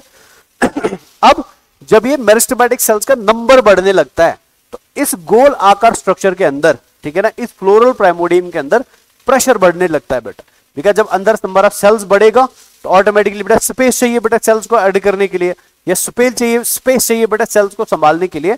तो ऑटोमेटिकली बेटा इस प्रेशर की वजह से जो बाहर एपिडर्मल सेल्स है वो भी क्या करना शुरू करते हैं, डिवाइड करना शुरू करती है, समझ आया। तो एपिडर्मल सेल्स को हमने बनाया था प्रोटेक्शन ऑफ मेरिस्टेमेटिक सेल्स के लिए, लेकिन meristematic cells are dividing cells, जैसे क्लास 11th के अंदर आपने पढ़ा है बेटा। डिवाइड करते करते जब इनका नंबर बढ़ेगा, तो नंबर बढ़ने के चक्कर में क्या हो जाएगा कि ये जो बाहर एपिडर्मल सेल्स प्रोटेक्शन के लिए रखी थी ना, वो भी खुद को क्या करेंगी बेटा, डिवाइड करेंगे, समझ आया। तो जब ये डिवाइड करती है बेटा, तो डिवीजन की वजह से क्या हुआ, माइटोसिस डिवीजन चल रहा है बेटा, ठीक है, माइटोसिस डिवीजन चल रहा है। तो डिवीजन की वजह से क्या हुआ, इस फ्लोरल प्राइमोडियम पार्ट के अंदर, इस फ्लोरल प्राइमोडियम स्ट्रक्चर के अंदर बेटा, जो अभी तक किस आकार का था, गोल आकार का था बेटा, शेप चेंज हो जाएगा, और ये कैसा बनेगा बेटा, ये एक रेक्टेंगुलर स्ट्रक्चर बनेगा बेटा, समझ आया। तो यहां पे पहला चेंज क्या आया, एंथर बनाने से पहले हमने एक सर्कुलर फ्लोरल प्राइमोडियम स्ट्रक्चर को बनाया। कैसे बनाया, 2 सेल्स को लाके बेटा, जब ये सेल्स हमने लाई, हमारा फाइनल स्ट्रक्चर कंप्लीट हो गया, लेकिन अंदर वाली सेल्स ने डिवाइड करना शुरू कर दिया, डिवीजन हुआ by the process of mitosis. जब सेल्स का नंबर बढ़ा बेटा, to accumulate more number of cells, इसने अपने गोल आकार को छोड़ के अपने आप को कैसा बनाया, रेक्टेंगुलर बनाया बेटा। ये समझ आया ना, जो आपको ऐसा दिख रहा है, इसमें तो कुछ खास बताने की जरूरत नहीं है बेटा। तो यहां पे दो काम हुए, पहला नंबर ऑफ सेल्स क्या हो गया, इंक्रीज हो गया, मैं इधर लिख देता हूं बेटा। यहां दो काम हुए, पहला काम क्या हुआ सुभाष, नंबर ऑफ सेल्स बेटा क्या हुआ, इंक्रीज हुआ, है ना। दूसरा काम क्या हुआ बेटा, शेप क्या हो गया, शेप चेंज हो गया, शेप चेंज हो गया। ये समझ आया। और बनाइए चकोर स्ट्रक्चर या ये 4 कॉर्नर वाला स्ट्रक्चर जो आपको यहां पे दिख रहा है बेटा, ये समझ आया ना। अब ये 4 कॉर्नर स्ट्रक्चर के अंदर बेटा आपको कितने कोने दिख रहे हैं, ये कॉर्नर 1, ये कॉर्नर 2, ये कॉर्नर 3 एंड ये कॉर्नर 4। अब इन कॉर्नर्स के अंदर क्या होगा बेटा, जो ये सेल्स मेरिस्टेमेटिक सेल्स थी, कॉर्नर पे जो मेरिस्टेमेटिक सेल होंगी ना बेटा, वो खुद को डिफरेंशिएट करना शुरू करती है। तो क्या हुआ, डिफरेंशिएशन ऑफ सेल्स हुआ। ये प्लीज अच्छे से याद रखना बेटा, ठीक है। तो पहले हमने डिवीजन किया, डिवीजन से नंबर ऑफ सेल्स को बढ़ा दिया, बढ़ाने के चक्कर में बेटा शेप जो पहले गोलाकार का था, अब वो कैसा बना बेटा, अब वो ऐसा स्क्वायर शेप्ड स्ट्रक्चर बना। ये ना स्क्वायर शेप्ड स्ट्रक्चर। अब इस स्क्वायर के 4 कोने हैं, 4 कॉर्नर है, corner number 1, corner number 2, corner number 3 and corner number 4। ये जो 4 कॉर्नर्स आपको इस स्ट्रक्चर में दिख रहे हैं बेटा, ठीक है ना, इन 4 कॉर्नर्स के अंदर जो मेरिस्टेमेटिक सेल्स है, सब की सब नहीं, खाली वो सेल जो कॉर्नर पे है बेटा। So these meristematic cells which are present at the corners of this floral primordia बेटा, ठीक है ना, वो खुद को डिफरेंशिएट करती है। कैसे डिफरेंशिएट करती है बेटा, नजर रखना प्लीज ध्यान से। ये खुद को कैसे डिफरेंशिएट करेंगी, ये सबसे पहले बेटा अपने साइज को नॉर्मल सेल से बढ़ा देंगे, है ना, ऐसे इनका साइज बढ़ेगा बेटा। देखिए खाली कॉर्नर पे होगा, ये हर जगह नहीं होगा बेटा। कॉर्नर पे बेटा इन सेल्स ने क्या किया, अपना साइज बढ़ाया, है ना, ऐसे।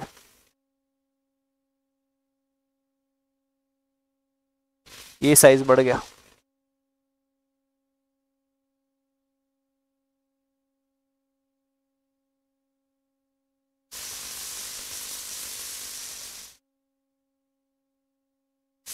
ऐसे बेटा, ठीक है।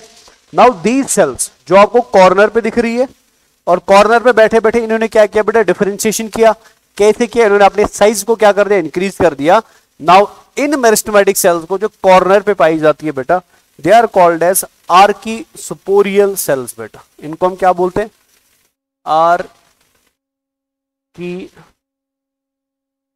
आर्कीस्पोरियल सेल्स बेटा, याद रहेगा। इन सेल्स को हमने क्या बोला शबाश, आर्कीस्पोरियल सेल्स बोला। जो कहां बनी शबाश, कॉर्नर्स पे बनी, ठीक है। अब इस आर्कीस्पोरियल सेल के लेयर को, ये पूरा लेयर भी बना है ना बेटा, ठीक है। तो this layer of archesporial cells is called as archegonium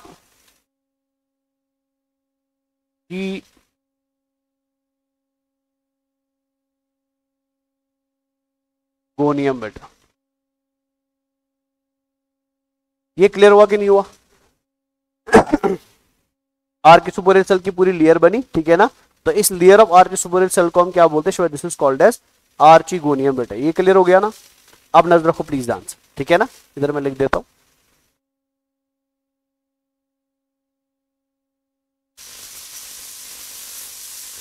यहां तक क्लियर हुआ? तो ये वाला पॉइंट क्लियर है, ये वाला पॉइंट क्लियर है, ठीक है। अब क्या होगा इसके बाद, नजर रखना प्लीज ध्यान से। अब ये जो डिफरेंशिएटेड सेल्स कॉर्नर पे बनी है बेटा, तो ये डिफरेंशिएटेड सेल्स क्या करती है, ये फर्दर अपने आप को डिवाइड करेंगी और डिफरेंशिएट करेंगी कॉर्नर पे बैठे बैठे, ठीक है ना। डिवाइड भी किया शुभाष और डिफरेंशिएट भी। किन सेल्स ने, खाली इन ग्रीन सेल्स ने। सेंटर वाली सेल कुछ नहीं कर रही है, ठीक है। तो ये जो ग्रीन सेल्स जिनको आपने आर्कीस्पोरियल सेल्स बोला, इन्होंने आगे बढ़ने से पहले, ठीक है ना, या फर्दर एंथर को बनाने के से पहले इन्होंने क्या किया बेटा, इन्होंने अपने आप को आगे बढ़ाते हुए खुद अगेन बेटा अपने आप को डिवाइड किया और डिफरेंशिएट किया, ठीक है, अगेन कॉर्नर पे। और जब ये खुद को डिवाइड करती है और डिफरेंशिएट करती है बेटा, तो ये डिवाइड एंड डिफरेंशिएशन से क्या करती है, 2 लेयर ऑफ सेल्स को फॉर्म करती है बेटा, ठीक है ना। ये डिवाइड करेंगे, डिफरेंशिएट करेंगी, और 2 लेयर ऑफ सेल्स अगेन कहां पे बनेगी, कॉर्नर पे बनेगी। ये लेयर नंबर ऑफ 1 सेल्स का लेयर नंबर 1 बना ऐसे, ऐसे कॉर्नर पे ही, ऐसे,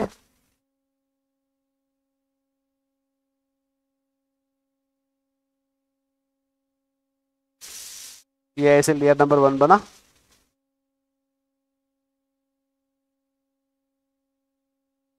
ऐसे, ठीक है ना। और अंदर से बेटा यहाँ पे लेयर नंबर 2 बना। चलो मैं येलो कलर ले लेता हूँ, ये लेयर नंबर 2 बना बेटा ऐसे।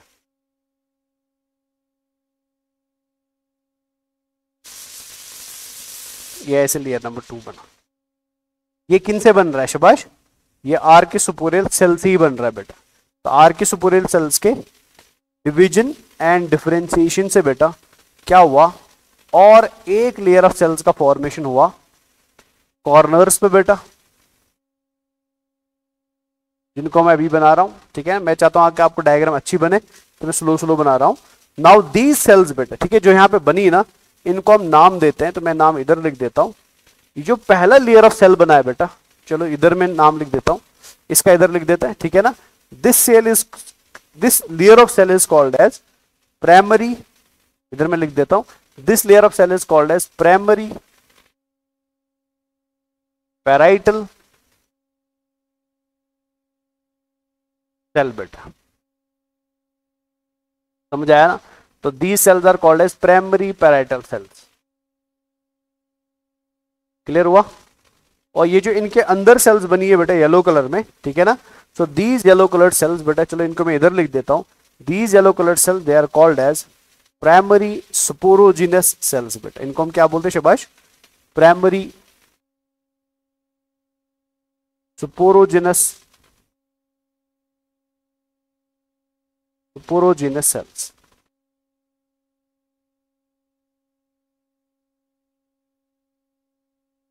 Primary sporogenous cells. ये क्लियर हो गया यहां तक? ये समझ आया? तो फॉर्मेशन ऑफ एंथर पढ़ाया जा रहा है, ठीक है ना। हम एंथर के स्ट्रक्चर को बाद में समझेंगे, बट स्ट्रक्चर में हमने पहले देखा गोल आकार का स्ट्रक्चर था फ्लोरल प्राइमोर्डिया का, जिसमें एपिडर्मल सेल्स थी और मेरिस्टेमेटिक सेल्स थी। Because meristematic cells are dividing cells, जब उनका नंबर बढ़ा तो गोल आकार से बना बेटा एक रेक्टेंगुलर स्ट्रक्चर। और रेक्टेंगुलर स्ट्रक्चर में बेटा आपको दो टाइप की सेल्स मिल रही थी, बाहर मिल रही थी कौन? अभी भी ये सेल जो आपको बाहर दिख रही है बेटा, ठीक है ना, ये सेल्स अभी भी कौन है? इधर मैं हाईलाइट कर देता हूं, ठीक है ना। ये जो सेल्स आपको बाहर दिख रही है अभी भी कौन है शबाद? They are still epidermal cells बेटा, ये अभी भी एपिडर्मल सेल्स है, they are still epidermal cells बेटा, है ना। अब ये एपिडर्मल सेल्स के कॉर्नर पे जो जगह है बेटा, इन कॉर्नर वाली सेल्स ने खुद को डिवाइड भी किया और डिफरेंशिएट भी किया और बनी आर के सुपोरियल सेल्स। आर के सुपोरियल सेल रुकी नहीं बेटा, उन्होंने खुद को अगेन डिवाइड किया, डिफरेंशिएट किया बेटा, और कॉर्नर पे बनाई दो लेयर ऑफ सेल्स। बाहर वाली को हम बोलते हैं प्राइमरी पैराइटल सेल एंड अंदर वाली को हम क्या बोलते हैं? Primary sporogenous cell.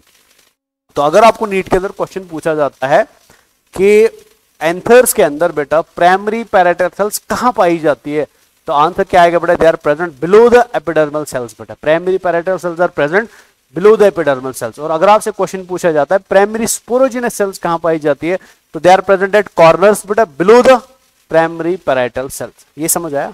अब प्लीज नजर रखो आगे ध्यान से। अब जिस समय ये प्रोसेस चल रहा था बेटा, ठीक है ना, आप सबको ऑलरेडी पता है यहां बीच में कौन सी सेल्स है?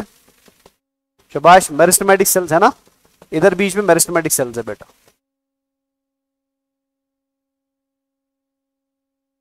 ये मेरिस्टेमेटिक सेल्स है।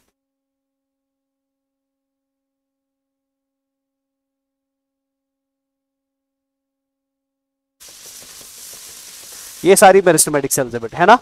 अब जिस समय बेटा डिफरेंशिएशन होता है किन का? शाबाश, सुपोरोजिनस सेल्स का। ये सुनना प्लीज ध्यान से। जिस समय डिफरेंशिएशन शुरू हुआ बेटा किन का? शाबाश, आर की सुपोरियल सेल्स का। और वो क्या बनने लगी? वो बनने लगी पैराइटल सेल्स एंड सुपोरोजिनस सेल्स बेटा। इसी समय बेटा इस पर्टिकुलर एंथर स्ट्रक्चर के अंदर क्या होने लगता है बेटा कि ये जो अंदर मेरिस्टेमेटिक सेल्स खाली जगह में बची हुई है ना, ये मरना शुरू हो जाती है, डेथ होना शुरू हो जाती है बेटा, ठीक है ना। तो अब क्या होगा आगे बेटा? डेथ ऑफ मेरिस्टेमेटिक सेल्स, यानी आगे जगह आगे बढ़ने से पहले यहां पे क्या शुरू हुआ? Death of meristematic cells, meristematic cells. तो मेरिस्टेमेटिक सेल्स मरना शुरू हो गए बेटा, ठीक है ना। आप सबको पता है बेटा अभी हमारे कॉर्नर पे क्या है, इसको हाईलाइट करते हैं अगेन, ठीक है ना। कॉर्नर पे ये कौन सी सेल है बेटा? जल्दी जल्दी शाबाश, दे आर पैराइटल सेल्स। ये अभी भी कॉर्नर पे है ना बच्चा, यहां पे भी कौन सी सेल्स है, पैराइटल सेल्स, ये अभी भी कॉर्नर पे ही है बेटा, यहां पे भी पैराइटल सेल्स है।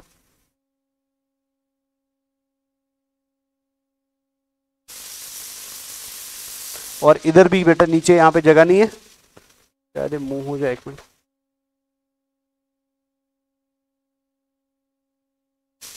चलो ये मुंह नहीं हो रहा है, तो ये भी नीचे पैराइटल सेल्स ही होंगी ना, इस कॉर्नर पे भी पैराइटल सेल्स होंगी, ठीक है ना। और इन पैराइटल सेल्स के बीच में बेटा कौन सी सेल्स है शाबाश, ये है प्राइमरी सुपोरोजिनस सेल्स बेटा, ये प्राइमरी सुपोरोजिनस सेल्स है ना। इधर भी कौन है, प्राइमरी सुपोरोजिनस सेल्स, इधर भी कौन है, प्राइमरी सुपोरोजिनस सेल्स।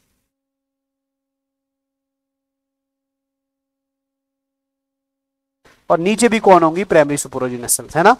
अब जिस समय, ये सुनना ध्यान से, इंपॉर्टेंट वर्ड है, जिस समय बेटा मेरिस्टेमेटिक सेल्स बीच में मरना शुरू करती है ना, एट द सेम समय बेटा जो प्राइमरी पैराइटल सेल्स है, प्राइमरी पैराइटल सेल्स है, ये डिवाइड करना शुरू करती है। यानी एक साइड से, सुनना ध्यान से, यानी एक साइड से इस चकोर स्ट्रक्चर के अंदर मेरिस्टेमेटिक सेल्स मर रही है और उनकी जगह खाली हो रही है, और दूसरे साइड से बेटा पैराइटल सेल्स क्या कर रही है, डिवाइड कर रही है और उस खाली जगह को क्या कर रही है, फिल कर रही है बेटा। ये समझ आया ना।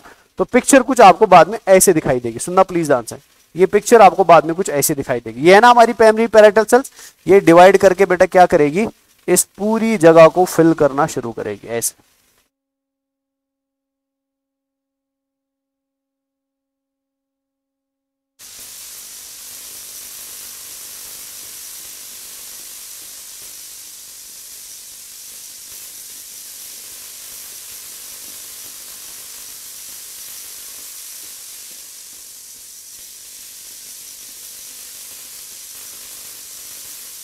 ये ऐसे पूरी जगह फिल होगी बेटा, है ना।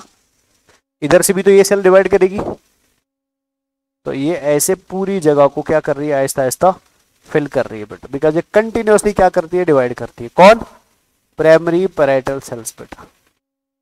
और इन्हें रिप्लेस किसको किया शाबाश, इन्हें रिप्लेस किया मेरिस्टेमेटिक सेल्स को बेटा।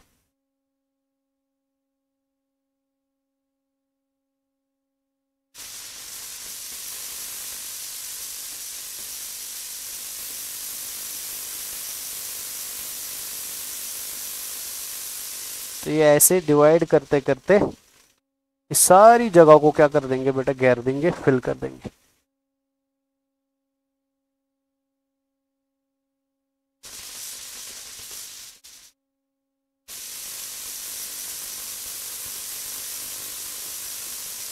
ऐसे, ये समझ आया।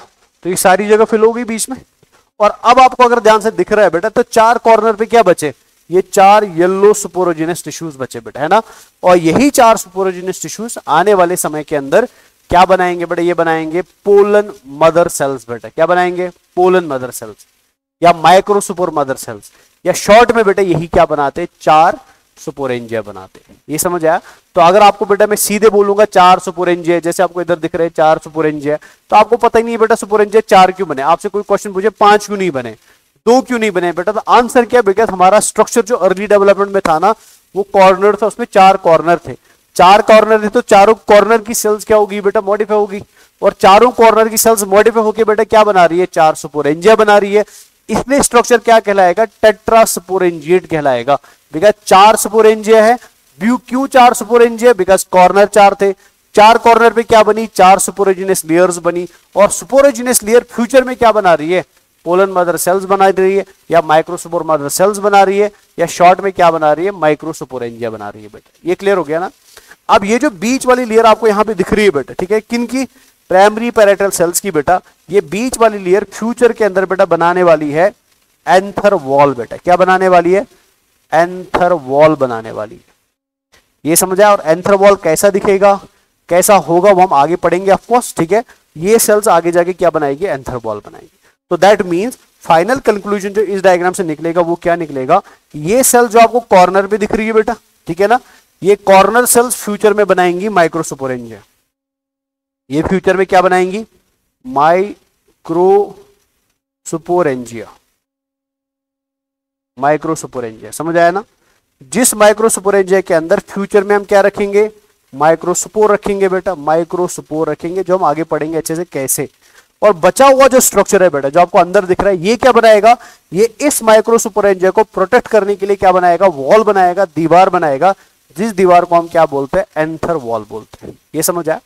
अब हमारा एंथर जो फाइनली बनेगा, जो मैच्योर एंथर बनेगा ना बेटा, वो ऐसा नहीं होगा जो आपको इधर दिख रहा है। वो फाइनल बेटा कंप्लीट मॉडिफिकेशन के बाद, कंप्लीट डेवलपमेंट के बाद, ठीक है ना, कंप्लीट फॉर्मेशन के बाद बेटा आपको ऐसा दिखाई देगा। तो फाइनल एंथर हमारा कैसा होता है, इस तरीके का होता है बेटा। ये क्लियर हो रहा है।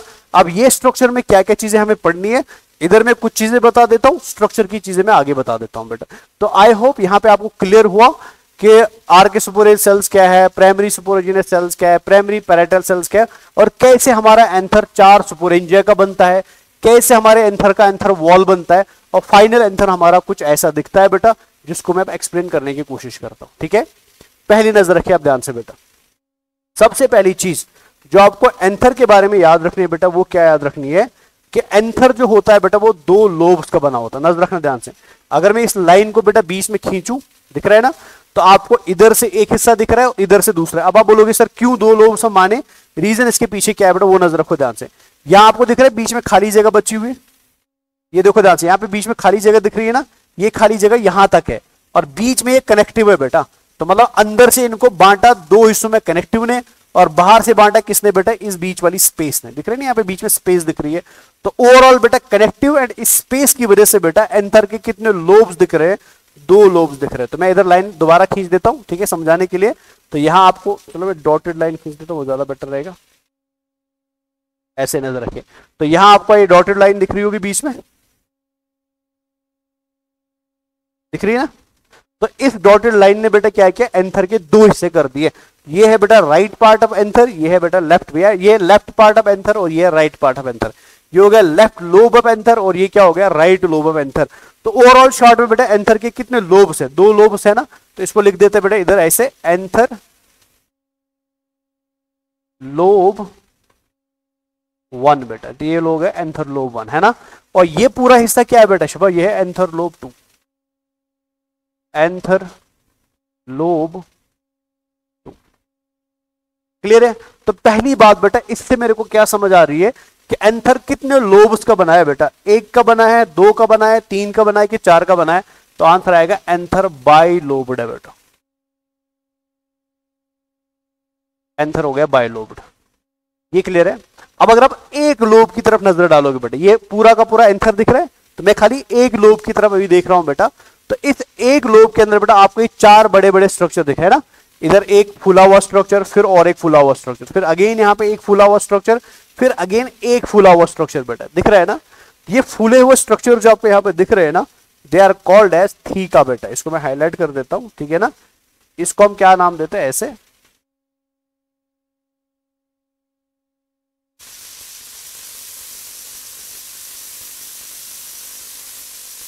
ऐसे है ना। और फिर इधर अगेन आपको ऐसे दिख रहा है, इधर तक दिख रहा है भाई, ठीक है। इसको हम क्या बोलते हैं, this structure is called as theca, this is theca, है ना। और इधर भी आपको क्या दिख रहा है, थीका।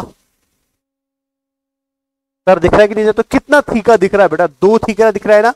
तो 2 को हम बोलेंगे बाई या डाई थीकस बेटा। इधर मैं लिख देता हूं बाई लोब्ड होता है। और दूसरी बात हमको जो पता चली बेटा, क्या, बाई थीकस और डाइथीकस बेटा। अरे क्लियर हुआ ना, बिकॉज 2 थीका इधर भी है और 2 थीका इधर भी है बेटा। इधर भी आपको थीका दिख रहे हैं ना। तो एक लोब में कितने थीका होते हैं, 2 थीका होते हैं। इधर भी आपको ये दिख रहा है ऐसे, ये हो गया इधर का थीका, है ना। और ये इधर हो गया थीका, ऐसे थीका। तो एक साइड के थीका को अगर हम कंसिडर करें तो क्या हुआ बेटा, डाइथीकस हो गया। बाइलोब्ड को आप डाइथीकस भी बोल सकते हो बेटा, ये समझ आया। इसके अलावा बेटा अगर आप ओवरऑल ध्यान से देखोगे कि इस एंथर के अंदर बेटा 2 लोब्स है, थीका है, सुपोरेंजिया कितने हैं बेटा, ठीक है। ये आपको दिख रहा है बेटा सुपोरेंजिया 1, ये आपको दिख रहा है सुपोरेंजिया 2। यानी एक एंथर लोब के अंदर बेटा कितने सुपोरेंजिया होते हैं, 2 सुपोरेंजिया। ये समझ लो अपनी ध्यान से। अगर मैं पूरे एंथर की बात करूं कहानी अलग है, लेकिन अगर मैं आपको खाली एक एंथर लोब की बात करूं, ठीक है ना, तो एक सिंगल एंथर लोब के अंदर कितने सुपोरेंजिया होते हैं बेटा, 2 होते हैं। समझ आया ना। हम उसको बोलेंगे बाई स्पोरेंजिएट, बिकॉज एक में खाली दो ही होते हैं। लेकिन अगर मैं कंप्लीट एंथर की बात करूं बेटा तो कितने स्पोरेंजिएट, 4, तो क्या बोलेंगे बेटा, टेट्रा स्पोरेंजिएट बोलेंगे। समझ आया ना। तो इधर क्या लिखेंगे शाबाश, टेट्रा स्पोरेंजिएट, टेट्रा स्पोरेंजिएट। अरे क्लियर हुआ। तो मतलब एंजियोस्पर्म्स का, सुनिए ध्यान से, मतलब एंजियोस्पर्म्स का जो एंथर होता है बेटा उसके कुछ स्पेशल फीचर्स होते हैं। क्या स्पेशल फीचर्स होते हैं बेटा, तो ये आप याद रखोगे।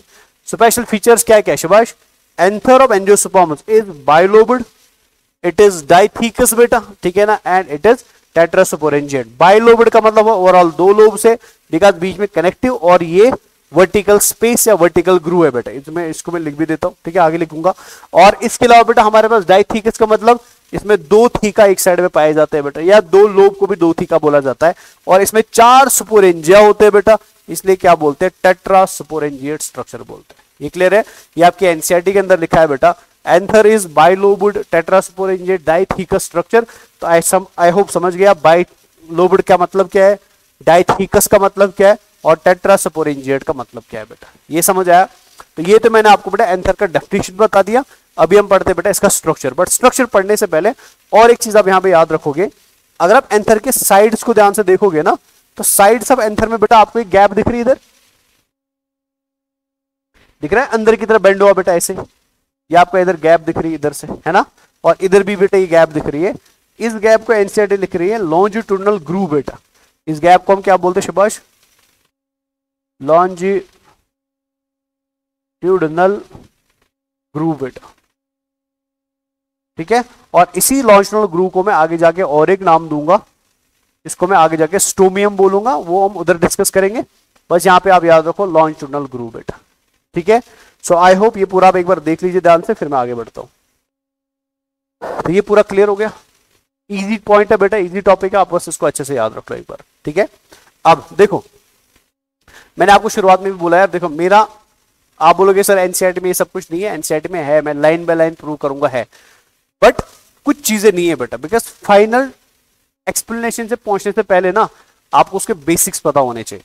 मतलब अगर आपको मैं सीधे एंथर का डायग्राम सामने रख के चिपका दूं बेटा, एपिडर्मिस ये हो गया, एंडोथीशियम ये हो गया, डैश ये हो गया, डैश ये हो गया, तो उस चीज से ना आपका टॉपिक क्लियर हो जाएगा बट कॉन्सेप्ट क्लियर नहीं हो जाएगा। मैंने आपको पहले दिन ही बोला, मैं आपको बॉटनी के अंदर पहले कॉन्सेप्ट समझाऊंगा, फिर एनसीईआरटी से कोरिलेट करूंगा और फिर क्वेश्चंस कराऊंगा बेटा, ठीक है। तो इस पूरे टॉपिक को आप पॉइंट पे पॉइंट समझो, बिकॉज आगे मैं जब एंथर की वॉल लेयर्स पढ़ाऊंगा, कौन सी वॉल लेयर कंटिन्यूअस है, कौन सी बाद में बनी, कौन सी पैरेटल लेयर से बनी, समझ रहे हो ना, वो तब क्लियर होगा जब आपको ये पीछे वाला बना हुआ डायग्राम और इसका एक्सप्लेनेशन अच्छे से समझ आएगा बेटा, ठीक है। बिकॉज मेरा मकसद ही है बेटा आपको एनसीईआरटी पढ़ाना नहीं, आपको एनसीईआरटी क्या करना, समझना। और अब आप बोलोगे सर समझा क्यों रहे, बिकॉज मैंने आपको अभी भी बोला बेटा कि 360 कौन लाएगा, आप बताओ यार 360 कौन लाएगा, 360 आप में से कोई ना कोई बच्चा लाएगा, ये गारंटीड है बेटा। अगर आप पॉइंट बाय पॉइंट सारी चीजें क्लास 12th की याद रखते हो और समझते हो बेटा, क्लास 12th में कोई भी क्वेश्चन आएगा बेटा, जितने बेटर से मैंने आपको क्लास 11th पढ़ाया उतने ज्यादा उससे भी बेटर बेटा मैं क्या करना चाहता हूँ, आपको क्लास 12 पढ़ाना चाहता हूँ बेटा, ये क्लियर है। तो चलिए आगे बढ़ते हैं, आई होप ये वाला पूरा क्लियर हो गया, इसमें किसी को डाउट नहीं है बेटा। अच्छा अब मेरे को आप एक क्वेश्चन का आंसर बताइए, ऑलरेडी क्वेश्चन पूछा भी है एग्जाम से, मुझे आप बताओ बेटा कि एंजियोस्पर्म्स का एंथर का फॉर्मेशन, एंजियोस्पर्म्स के एंथर का फॉर्मेशन एक सेल से हुआ कि ग्रुप ऑफ सेल से हुआ बेटा। एंथर्स के, एंथर आपको दिख रहे हैं ना सामने बेटा, एंजियोस्पर्मिक एंथर, तो एंजियोस्पर्मिक एंथर का फॉर्मेशन बेटा एक सेल से हो रहा है कि ग्रुप ऑफ सेल से हो रहा है, आप मेरे को खुद ही बताओ जल्दी जल्दी। वन सेल और ग्रुप ऑफ सेल्स बेटा, वेरी गुड, बिकॉज आपको क्लियरली पहले दिख ही रहा है ना। देखो यहां पे हमारे पास एक सेल नहीं है बेटा, बहुत सारी एपिडर्मल सेल्स है। यहां पर हमारे पास एक मेरिस्टेमेटिक सेल नहीं है बेटा, बहुत सारी मेरिस्टेमेटिक सेल्स है। तो मतलब फाइनल एंथर का फॉर्मेशन जो एंजियोस्पर्म्स के अंदर हो रहा है ना, वो सिंगल सेल से नहीं हो रहा है बेटा, बट वो ग्रुप ऑफ सेल से हो रहा है, ये समझ आया ना। तो ऐसी डेवलपमेंट ऑफ एंथर बेटा, जहां पे एंथर बनेगा not by a single cell but by group of cells बेटा, ऐसी फॉर्मेशन को या ऐसी डेवलपमेंट को बेटा ये प्लीज याद रखना, this type of development is called as, मैं इधर ऐड कर देता हूं, this is called as eusporangiate development बेटा, इधर लिख देते हैं। So this is called as eusporangiate, eusporangiate development बेटा, याद रहेगा, यू सुपोरेंजिएट डेवलपमेंट। ये क्लियर है। लेकिन अगर डेवलपमेंट एक सेल से हो जाए, सिंगल सेल से हो जाए, ऐसी डेवलपमेंट को हम लेप्टो सुपोरेंजिएट डेवलपमेंट बोलते हैं। लेप्टो सुपोरेंजिएट डेवलपमेंट बोलते हैं। क्लियर है ना बेटा? तो ये प्लीज याद रखना। एंजियोस्पर्म्स की डेवलपमेंट कैसी होती है? वो यू सुपोरेंजिएट होती है कि वो लेप्टो सुपोरेंजिएट होती है? तो आंसर क्या आएगा शाबाश? आंसर आएगा यू सुपोरेंजिएट। क्लियर है। टेरिडोफाइट्स के अंदर या फर्न्स जिनको बोला जाता है, फर्न्स की डेवलपमेंट कैसी होती है? लेप्टो सुपोरेंजिएट डेवलपमेंट होती है। समझ आया? तो आगे बढ़ते हैं बेटा। तो ये पूरा क्लियर हो चुका है ऑलरेडी, ठीक है ना। आगे बढ़ने से पहले हम क्या करेंगे, अभी हम इस एंथर के स्ट्रक्चर को समझेंगे, इसकी वॉल लेयर्स को समझेंगे और उन वॉल लेयर्स की इंपॉर्टेंस समझेंगे कि वो वॉल लेयर्स क्या है, वो कैसे बनती है, उनका फंक्शन क्या है और उनका अरेंजमेंट क्या है बेटा। ठीक है। तो नेक्स्ट टॉपिक जो हमारा आएगा that is the anatomy of anther बेटा। समझ आया ना? या शॉर्ट में स्ट्रक्चर ऑफ एंथर बेटा। ये क्लियर हो गया? चलिए, तो ये हमारा स्ट्रक्चर ऑफ एंथर है बेटा। ठीक है। तो फ्रॉम इधर मैं लिख भी देता हूं पहले ऊपर। तो हम इस टॉपिक में पढ़ने वाले हैं स्ट्रक्चर, ऐसे लिख देता हूं इसके ऊपर ही। तो इस टॉपिक में हम पढ़ने वाले हैं structure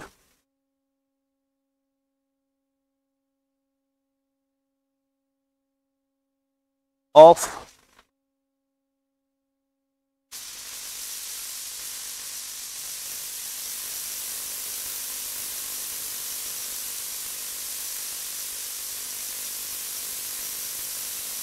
structure of angiospermic anther. ठीक है ना। चलिए, हम पहले वॉल लेयर्स के नाम याद रखेंगे, फिर मैं इनके फंक्शन आपको अलग से पढ़ा दूंगा बेटे। ठीक है। चलिए, नाउ आपको क्या याद रखना है, अगर मैं बाहर से अंदर की तरफ शुरू करूं बेटे, ठीक है, फ्रॉम आउटसाइड टू इनसाइड, ये प्लीज याद रखना। नीट में आपको कभी कभी फ्रॉम इनसाइड टू आउटसाइड पूछा जाएगा, बट मैं आपको पढ़ा रहा हूं फ्रॉम आउटसाइड टू इनसाइड। ठीक है। अगर मैं बाहर से अंदर की तरफ आऊं बेटा और एंथर की वॉल्स को पढ़ूं, इनको हम एंथर वॉल्स भी बोलते हैं बेटा। ठीक है। एंथर वॉल्स को पढ़ने के लिए अगर मैं आउटसाइड से इनसाइड की तरफ आऊं, तो जो सबसे पहली वॉल लेयर बेटा मेरे को एंथर की मिलती है, दिख रहा है ना ग्रीन कलर में, ये पूरी की पूरी ग्रीन कलर की जो आपको आउटर मोस्ट वॉल लेयर मिल रही है बेटा, this wall layer is called, जरा आप गेस कर लो इसको हम क्या बोलेंगे। ये वो वॉल लेयर है जो एंथर के अंदर पहले दिन से साथ थी बेटा। ये वो वॉल लेयर है जो एंथर की शुरुआत से लेकर एंड तक साथ में थी बेटा। ये वो वॉल लेयर है बेटा जिनको पैराइटल सेल्स ने नहीं बनाया। ये वो वॉल लेयर है बेटा जिनको स्पोरोजीनियस सेल्स ने नहीं बनाया। They were present from the very beginning of anther formation बेटा। तो मुझे बता, इस आउटर मोस्ट वॉल लेयर को हम क्या बोलेंगे? This is called as epidermis बेटा। इसको हम क्या नाम देते हैं शाबाश? This is called as epidermis. तो अगर भैया ये सुनना प्लीज ध्यान से, हाँ ये इंपॉर्टेंट, अगर आपको नीट के अंदर क्वेश्चन पूछा जाता है, अगर आपको नीट के अंदर क्वेश्चन पूछा जाता है कि वो कौन सी वॉल लेयर ऑफ एंथर है बेटा which is present from the beginning of development of anther beta, या which is not formed by the parietal cells beta, या which is not formed by the sporogenous cells, या which is the outermost wall layer of anther wall beta, तो answer क्या आएगा? Epidermis आएगा। तो इसके feature हम आगे लिखेंगे, बस अभी आप याद रख लो कि सबसे बाहर वाली वॉल लेयर जो एंथर की होती है बेटा वो कौन सी होती है? वो एपिडर्मिस होती है। समझ आया ना? वो ये सिंगल लेयर्ड होती है बेटा, ये कभी भी मल्टी लेयर्ड नहीं होते। फीचर में आगे लिखा देता हूं। ठीक है। नाउ जब आप एपिडर्मिस से अंदर आओगे बेटा, तो एपिडर्मिस से अंदर आने के बाद जो आपको सेकंड वॉल लेयर दिख रही है बेटा, दिख रहा है ना ब्लू कलर में एक सेकंड वॉल लेयर बनी है बेटा, दिख रहा है? ये ब्लू कलर की सेकंड वॉल लेयर है बेटा। So this second wall layer which is again present in the anther बेटा, और होती है कलर में ब्लू कलर की। ठीक है। इस वॉल लेयर को हम, and very important wall layer बेटा, इस वॉल लेयर को हम नाम देते हैं एंडोथीशियम बेटा। समझ आया? This wall layer is called as endothecium. So from outside to inside बेटा, first wall layer, outermost wall layer कौन सी आएगी शाबाश? That is epidermis बेटा। ठीक है ना। एपिडर्मिस के नीचे बेटा जो सेकंड वॉल लेयर आपको दिख रही है, जो मैंने ब्लू कलर में बनाई है बेटा, इस वॉल लेयर को हम क्या बोलते हैं? This is called as endothecium. Clear हो गया? पहले एपिडर्मिस और बाद में endothecium. This much is done, feature बाद में पढ़ेंगे बेटा। जब आप एंडोथीशियम से अंदर आओगे बेटा, ठीक है ना, तो आपको ये ऑरेंज कलर की वॉल लेयर दिख रही है, ठीक है ना, देख लो बेटा, लेयर 1 लेयर 2 दिख रहा है, फिर लेयर 3 4 5 6 7 8, मतलब इसमें बहुत सारी लेयर्स है, जो पूरा अंदर का आपको ऑरेंज कलर्ड पार्ट दिख रहा है बेटा, ठीक है ना। This complete orange colour layer जो आपको अंदर में दिख रही है बेटा, ये वाली, जिसको मैं इधर हाईलाइट कर देता हूं, बिकॉज हम सीक्वेंस में भी ऐसे ही चल रहे, चलो इधर हाईलाइट कर देता हूं मैं इसको, दिख रहा है ना, ये वॉल लेयर है बेटा। अगर आप समझ नहीं पा रहे हो, ये देखो, ये वॉल लेयर दिख रही है ना बीच में बेटा, तो ये पूरी वॉल लेयर जो आपको बीच की दिख रही है ना, इधर इधर हर जगह बेटा, इस वॉल लेयर को हम क्या बोलते हैं, this is called as middle, this is called as middle. आगे देखना मैं क्या लिखूंगा बेटा, बता देता हूं एक बार,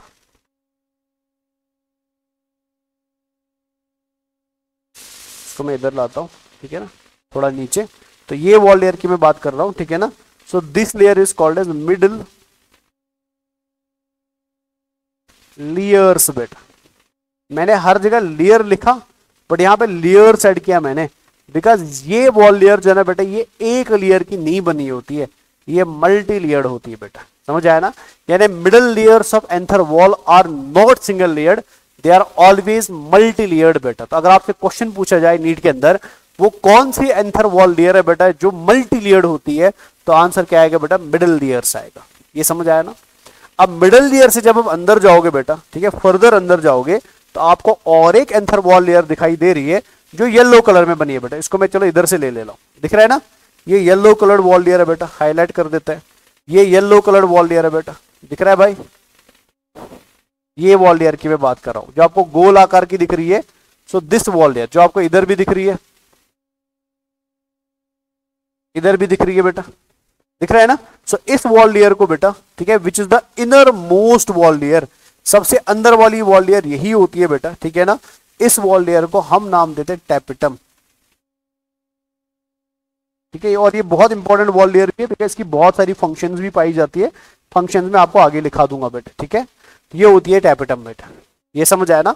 और टैपेटम के अंदर बेटा फाइनली जो आपको रेड कलर में चीज दिख रही है बेटा, दिस वन, ये होती है हमारी स्पोरोजीनियस सेल्स बेटा। कौन होती है शबाश, they are sporogenous cells, sporogenous cells बेटा, जो आगे जाके क्या बनाएंगी शबाश, पोलन ग्रेन या माइक्रो स्पोर बनाएगी बेटा। ये समझ आया, इसको हम अलग से पढ़ेंगे बाद में। तो ये आपकी एंथर की वॉल लेयर्स होगी। तो अगर आपको कभी एग्जाम में सिंपल में क्वेश्चन पूछा जाता है एंथर वॉल लेयर्स को आप डिफरेंशिएट करिए बेटा, तो सिंपल में आपको याद रखना है, एंथर की सबसे बाहर वाली वॉल लेयर होती है एपिडर्मिस, उसके नीचे होती है एंडोथीशियम, उसके नीचे होती है बहुत सारी मिडल लेयर्स, और उसके नीचे क्या होती है बेटा, टैपेटम होती है। और टैपेटम वो वॉल लेयर है बेटा जो कवर करती है, जो प्रोटेक्ट करती है, जो सराउंड करती है किन को, उन सेल्स को जो फ्यूचर में पोलन ग्रेन बनाने वाली है बेटा, और उन सेल्स को हम क्या नाम देते हैं, स्पोरोजीनियस सेल्स नाम देते हैं। ये समझ आया। अगेन बेटा यहाँ पे आपको सेम ही चीज दिख रहा होगा जो मैंने आपको थोड़ी देर पहले एक्सप्लेन भी किया था बेटा, ठीक है ना। यहाँ पे आपको दिख रहा है बेटा लोब नंबर 1, पढ़ाया मैंने अभी कि नहीं, ये लोब 1 हुआ बेटा, ठीक है, एंथर लोब 1, ठीक है। और यहां पे आपको क्या दिख रहा है शबा, यह है एंथर लोब 2 बेटा, यह एंथर लोब 2, एंथर लोब 2 है ना। और फिर अंदर आपको ये टैपेटम के अंदर बेटा, ठीक है ना, ये दिख रही है ये सेल्स बेटा, ये रिप्रेजेंट कर रहा है माइक्रोस्पोरेंजिया 1 को, ये रिप्रेजेंट कर रहा है माइक्रोस्पोरेंजिया 2 को, ये रिप्रेजेंट कर रहा है माइक्रोस्पोरेंजिया 3 को, और ये रिप्रेजेंट कर रहा है माइक्रोस्पोरेंजिया 4 को बेटा, है ना। तो अगर मैं लिख भी दूं इधर बेटा, तो ये यहां पे क्या दिख रहा है, माइक्रोस्पोरेंजिया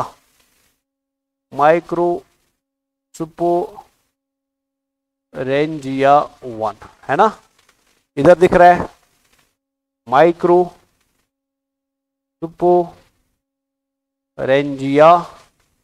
2 है ना भाई, ये है माइक्रोस्पोरेंजिया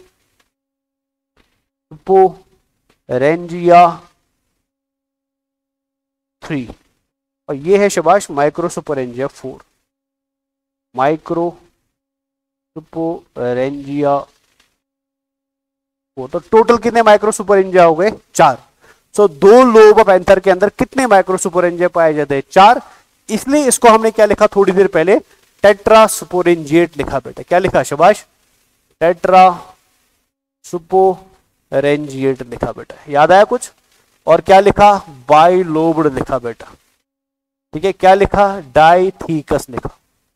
तो आई होप ये पे भी क्लियर है बेटा सारा का सारा, है ना। अब जरा प्लीज नजर रखिए, अब जो आपको यहाँ पे एंड दिख रहे हैं बेटा, दिख रहे हैं ना, ये कॉर्नर नंबर 1 दिख रहा है और ये कॉर्नर नंबर 2 दिख रहा है बेटा। ये कॉर्नर जो होते हैं ना बेटा, ये बहुत इंपॉर्टेंट होते हैं। रीजन क्या है इसके पीछे आगे समझा दूंगा, बट यहाँ पे बस इतना याद रख लो, ये वो पॉइंट से बेटा जहां एंथर फटेगा, जहां लाइन ऑफ दही सेंस बनेगा, और इसी पॉइंट से बेटा एंथर के फटने से दही सेंस से बेटा क्या निकलेंगे, पोलन ग्रेन्स बाहर निकलेंगे। और इस पॉइंट को मैंने अभी भी बोला, एनसीईआरटी ने इस पॉइंट को लिखा लॉन्जिट्यूडिनल ग्रूव, है ना।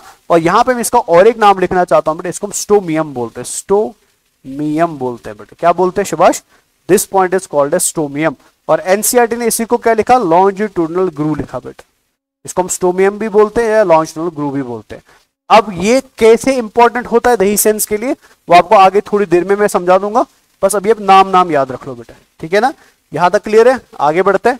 अब ये जो पॉइंट आपको यहां दिख रहा है बीच में बेटा, ठीक है ना, तो ये क्या है, दिस इज, ऑलरेडी पढ़ाया मैंने, ये स्ट्रक्चर क्या है, दिस इज कनेक्टिव बेटा,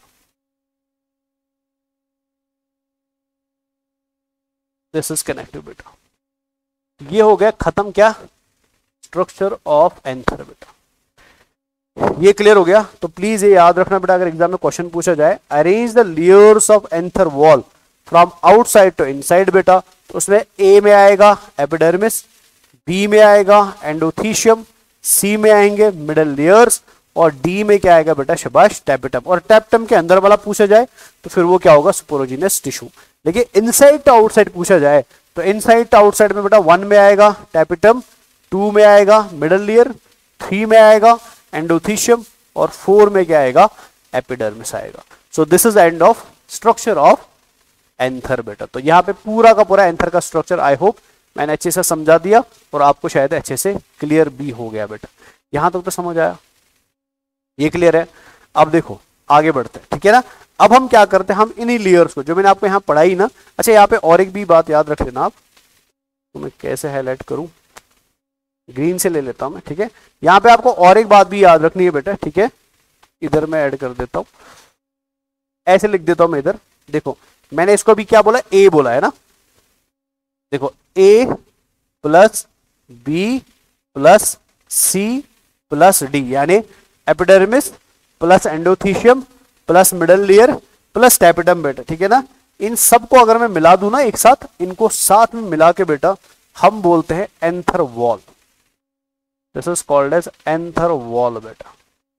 तो एग्जाम में अगर आपसे क्वेश्चन पूछा जाता है कि एंथर वॉल किस किस से बनता है, तो आंसर आएगा ये जो मैंने इधर लिखा बेटा, ठीक है। Anther wall is equal to epidermis plus endothecium plus mini middle layers plus tapetum बेटा, क्लियर हो गया। तो अब हम क्या करते हैं, हम आगे बढ़ते हैं, हम इन सारी लेयर्स को जो मैंने आपको यहाँ पढ़ाई बेटा, इनकी फंक्शंस 1 बाय 1 स्टडी करते हैं कि इनकी फंक्शन क्या होती है बेटा।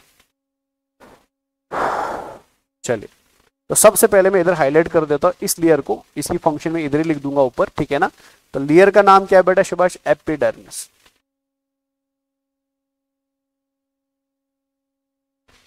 क्लियर है भाई। तो एपिडर्मिस के बारे में पहली बात जो आपको याद रखो, इधर में लिख दिया ऐसे epidermis,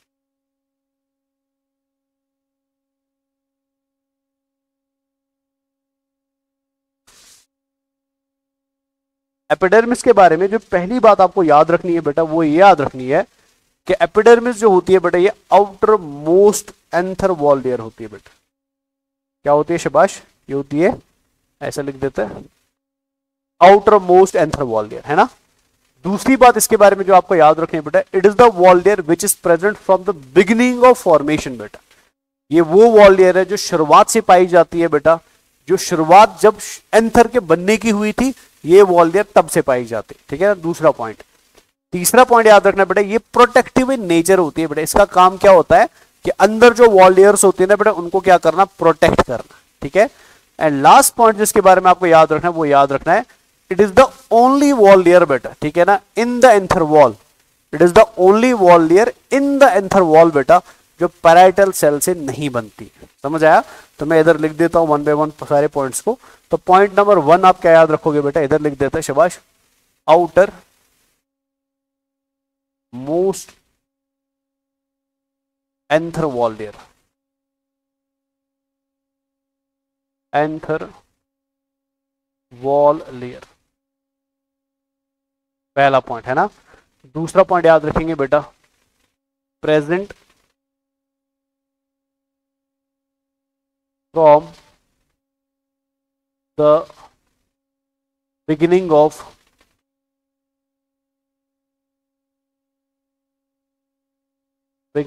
formation of anther, beginning of formation of anther, है ना बच्चा। तीसरा पॉइंट याद रखना, protective in nature, protective in nature, ठीक है। चौथा पॉइंट याद रखना, only anther wall layer, only anther wall layer, ठीक है ना। Not formed by parietal cells, not formed by parietal cells, parietal cells. ये क्लियर हो गया। तो ये सारे पॉइंट्स सब किसके बारे में याद रखोगे, शाबाश, एपिडर्मिस के बारे में याद रखोगे बेटा। ये क्लियर हो गया। ये भी याद रख लेना कि एपिडर्मिस जो होती है बेटा, इधर ऐड कर देता हूं, ये इस एपिडर्मिस में हर एक सेल जो होती है बेटा वो डिप्लॉयड होती है। क्यों मैं ये लिखा रहा हूं, ये आगे आपको थोड़ी देर में समझ आएगा, ठीक है। तो ये हमारा फर्स्ट लेयर हो गया। अब सेकेंड लेयर की हम बात करते हैं, जो हमारी सेकेंड वॉल लेयर है बेटा, ठीक है। हमारी सेकेंड वॉल लेयर आपको ये वाली दिख रही है, तो चलो इसको हम इधर लिख देते हैं ऐसे, इधर लिख देते हैं इसको ऐसे, ठीक है। तो सेकेंड वॉल लेयर हमारी कौन सी है, जल्दी जल्दी आप ही बताएंगे फटाफट से, एंडोथीशियम है, ठीक है। अच्छा, यहां पे और एक पॉइंट ऐड कर देना कि एपिडर्मिस जो होती है ना बेटा, ये सिंगल लेयर्ड होती है ना, बिकॉज आगे एक पॉइंट आएगा डिफरेंशिएटिंग, तो यहां पे लिख दें सिंगल लेयर्ड होती है, सिंगल लेयर्ड। चलिए, अब नेक्स्ट जो हमारी लेयर है बेटा, दिस इज कॉल्ड है शाबाश एंडोथीशियम बेटा, एंडोथीशियम।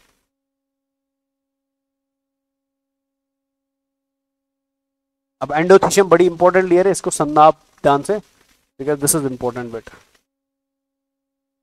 अब एंडोथीशियम के बारे में जो पहला पॉइंट आप लिखोगे, आपको जो आपको पता भी है बेटा, that is it is the second wall layer बेटा। एक मिनट रुक जाओ, एक मिनट रुक जाओ बेटा।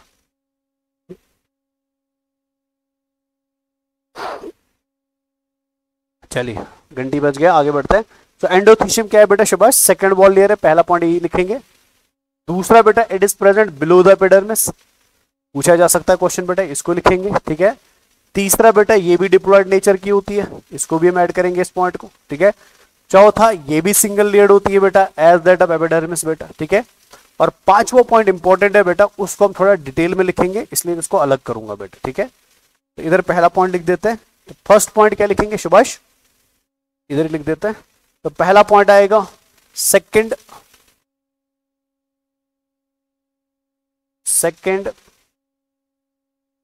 एंथर वॉल लेयर बेटा, है ना। नेचर में कैसी होती है, ये भी डिप्लॉयड होती है, ठीक है ना। नेक्स्ट, ये भी कैसी होती है, सिंगल लेयर्ड होती है बेटा, सिंगल लेयर्ड होती है, सिंगल लेयर्ड होती है, ठीक है।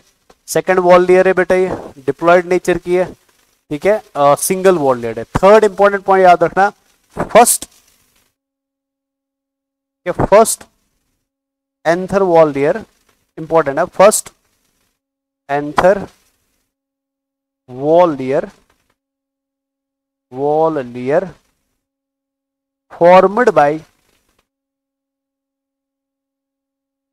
formed by parietal cells, formed by parietal, यानी ये पहली ऐसी एंथर वॉल लेयर है बेटा जो किससे बनती है, फॉर्मेशन के दौरान पैराइटल सेल से बनती है, समझ आया। अब नेक्स्ट जो इंपॉर्टेंट पॉइंट है ना बेटा, जो हम थोड़ा डिटेल में पढ़ेंगे, वो ये है कि this wall layer is important for dehiscence of pollen grains बेटा, ठीक है ना, important for dehiscence of pollen grains, for dehiscence of pollen grains, ठीक है ना। अब ये कैसे इंपॉर्टेंट है इसको थोड़ा मेरे को एक्सप्लेन करना पड़ेगा, तो थोड़ा सा आपको यहाँ पे बेटा मेरा साथ देना पड़ेगा और इसको अच्छे से सुनना भी पड़ेगा बेटा, ठीक है। देखिए होता क्या एक्चुअल में, अगर मैं यहां से एक, इधर दिखा देता हूं, अगर मैं यहां से बेटा एक सेल ऑफ एंडोथीशियम को बाहर निकालूंगा, ये मान के चले बेटा मैंने एक सेल ऑफ एंडोथीशियम को बाहर निकाला, ये सिंगल सेल ऑफ एंडोथीशियम है बेटा, है ना। ये सिंगल सेल ऑफ एंडोथीशियम क्या करती है, जो इनके इनर रेडियल वॉल्स होते हैं बेटा, ये सुनना प्लीज ध्यान, जो इनके इनर रेडियल वॉल्स होते हैं बेटा, ठीक है ना, ये इस इनर रेडियल वॉल के अंदर क्या करते हैं, डिपॉजिट करती है बेटा एक्स्ट्रा अमाउंट ऑफ, ठीक है, इनर रेडियल वॉल है तो ये इसमें डिपॉजिट करती है बेटा extra amount of A special polysaccharide, और इस स्पेशल पॉलीसेकेराइड को हम नाम देते हैं, इसको मैं इधर लिख देता हूं, this is called as alpha cellulose बेटा, इसको हम क्या नाम देते हैं शाबाश, अल्फा सेल्यूलोस नाम देते हैं। तो एंडोथीशियम की जो सेल्स होती है, सुनना प्लीज ध्यान से, एंडोथीशियम की जो सेल्स होती है, ये मान के चले एक एंडोथीशियम की सेल है बेटा, ऐसे ये एक सिंगल एंडोथीशियम की सेल है, तो इसने क्या, ये ऐसे है बेटा ये पूरी सेल, इस सेल ने क्या किया, इसने अपनी अंदर वाली वॉल पे, जो अंदर वाली रेडियल वॉल है, इसमें एक्स्ट्रा डिपॉजिट कर दिया किसको, एक सेल्यूलोज को, जिस सेल्यूलोज को हम अल्फा सेल्यूलोज बोलते हैं बेटा, ठीक है। अब होता क्या है बेटा, जब तक ये सेल जिंदा है, जब तक ये सेल लिविंग सेल है बेटा, तो ये सेल क्या करती है, वाटर को एक्युमुलेट करती है, और वाटर को एक्युमुलेट करने से ये सेल फूल जाती है बेटा, ये समझ आया ना। बट जैसे ही बेटा पोलन ग्रेन कंप्लीट बन जाते हैं, अब पोलन ग्रेन को बाहर निकालने का समय आता है बेटा, पोलन ग्रेन को रिमूव करने का समय आता है, तो फिलामेंट क्या करता है बेटा, फिलामेंट एंथर को पानी देना बंद कर देते हैं, मैं आगे आपको पढ़ाऊंगा बेटा dehiscence का फिनोमेना। तो जैसे एंथर को पानी मिलना बंद हो जाता है बेटा, तो ऑटोमेटिकली इस सेल से, जिस सेल का नाम एंडोथीशियल सेल है, पानी क्या आएगा बेटा, बाहर आएगा, या पानी खत्म हो जाएगा। जब इनका पानी खत्म हो जाता है ना, तो ये अपनी अंदर वाली वॉल्स को क्या करते हैं, कॉन्ट्रैक्ट करती है। तो मतलब अगर यहाँ पे आपको ये पूरा लेयर दिख रहा है, तो ये सारी सेल्स के अंदर वाले वॉल्स क्या हो जाएंगे, कॉन्ट्रैक्ट, इस वॉल की सारी सेल्स कॉन्ट्रैक्ट, इस वॉल की सारी सेल्स कॉन्ट्रैक्ट, और इस वॉल की सारी सेल्स कॉन्ट्रैक्ट बेटा। तो ये सारी सेल्स इंडिविजुअली क्या होने लगती है, कॉन्ट्रैक्ट होने लगती है। तो जब ये सारी सेल्स कॉन्ट्रैक्ट होने लगती है बेटा, तो इनके कॉन्ट्रैक्शन की वजह से, ये जरा प्लीज नजर रखो ध्यान से, इस पॉइंट को आप ध्यान से देखो बेटा, ठीक है, ये पॉइंट आपको इधर दिख रहे, इस पॉइंट को मैंने अभी क्या बोला था, स्टोमियम बोला था, ये इधर स्टोमियम है और ये इधर स्टोमियम है बेटा, दिख रहा है ना, ये पॉइंट है ना इधर स्टोमियम बेटा। मैंने आपको अभी थोड़ी देर पहले बोला था स्टोमियम पॉइंट जो होता है, इधर से मैं लिख देता हूं, ये पॉइंट है स्टोमियम का बेटा। तो मैंने आपको बोला था स्टोमियम पॉइंट इंपॉर्टेंट होता है बेटा, किसके लिए, dehiscence के लिए। कैसे वो समझो, ये स्टोमियम है बेटा, स्टोमियम, ठीक है, ये स्टोमियम है बेटा, है ना। अगर आप ध्यान से देखोगे, स्टोमियम पॉइंट पे एंडोथीशियल की सेल्स एब्सेंट होती है, दिख रहा है पिक्चर में, स्टोमियम वाले पॉइंट पे एंडोथीशियम की सेल्स एब्सेंट होती है बेटा, यहां एंडोथीशियम की सेल्स नहीं पाई जाती है। तो जब इन सेल्स का वाटर लॉस होने के बाद कॉन्ट्रैक्शन शुरू होगा, तो ये लेयर अलग से कॉन्ट्रैक्ट करेगी, ये वाली लेयर अलग से कॉन्ट्रैक्ट करेगी, ये इधर से लेकर इधर तक अलग से कॉन्ट्रैक्ट करेगी, ये लेयर इधर से लेकर इधर तक अलग से कॉन्ट्रैक्ट करेगी। तो ये सारी लेयर्स अलग अलग कॉन्ट्रैक्ट कर रही है ना, तो इसका कॉन्ट्रैक्शन इस साइड में होगा, इसका कॉन्ट्रैक्शन इस साइड में होगा। तो बिकॉज ऑफ दिस कॉन्ट्रैक्शन बेटा प्रेशर किस पे पड़ेगा, इस पॉइंट पे पड़ेगा ना, तो इसी पॉइंट पे आके बेटा एंथर क्या हो जाता है, ब्रेक हो जाता है।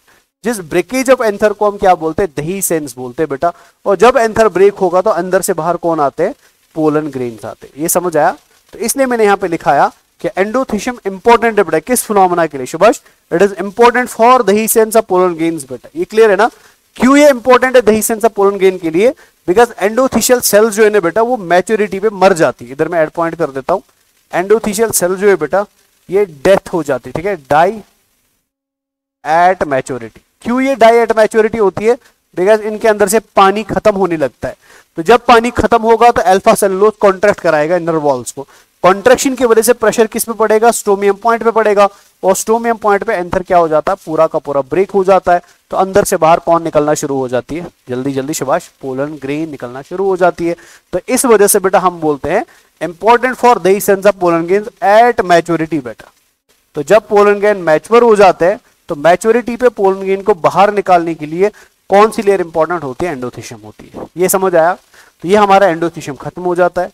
नेक्स्ट वॉल लेयर पे चलते हैं। हमारी जो नेक्स्ट वॉल लेयर है बेटा, इसको इधर लाते हैं ऐसे, ठीक है ना, ये हमारी नेक्स्ट वॉल लेयर है। तो this wall layer is called as, ये हमारी नेक्स्ट वॉल लेयर है, ठीक है। So this wall layer is called as middle layers बेटा, क्लियर है। इधर लिख देते हैं, ये हम पढ़ने वाले हैं मिडल लेयर, है ना। तो इधर लिख देते हैं, ये है मिडल लेयर्स।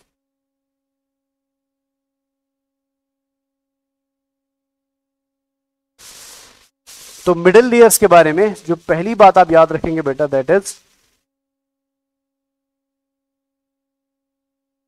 पहला पॉइंट ये है हमारी मिडल लेयर जो है हमारी, ये है सेकेंड वॉल लेयर बेटा, फॉर्मड बाय पैराइटल सेल्स, है ना, लिख देते इधर। सो this is second wall layer, second wall layer formed by parietal cells, formed by parietal cells, parietal cells, ठीक है।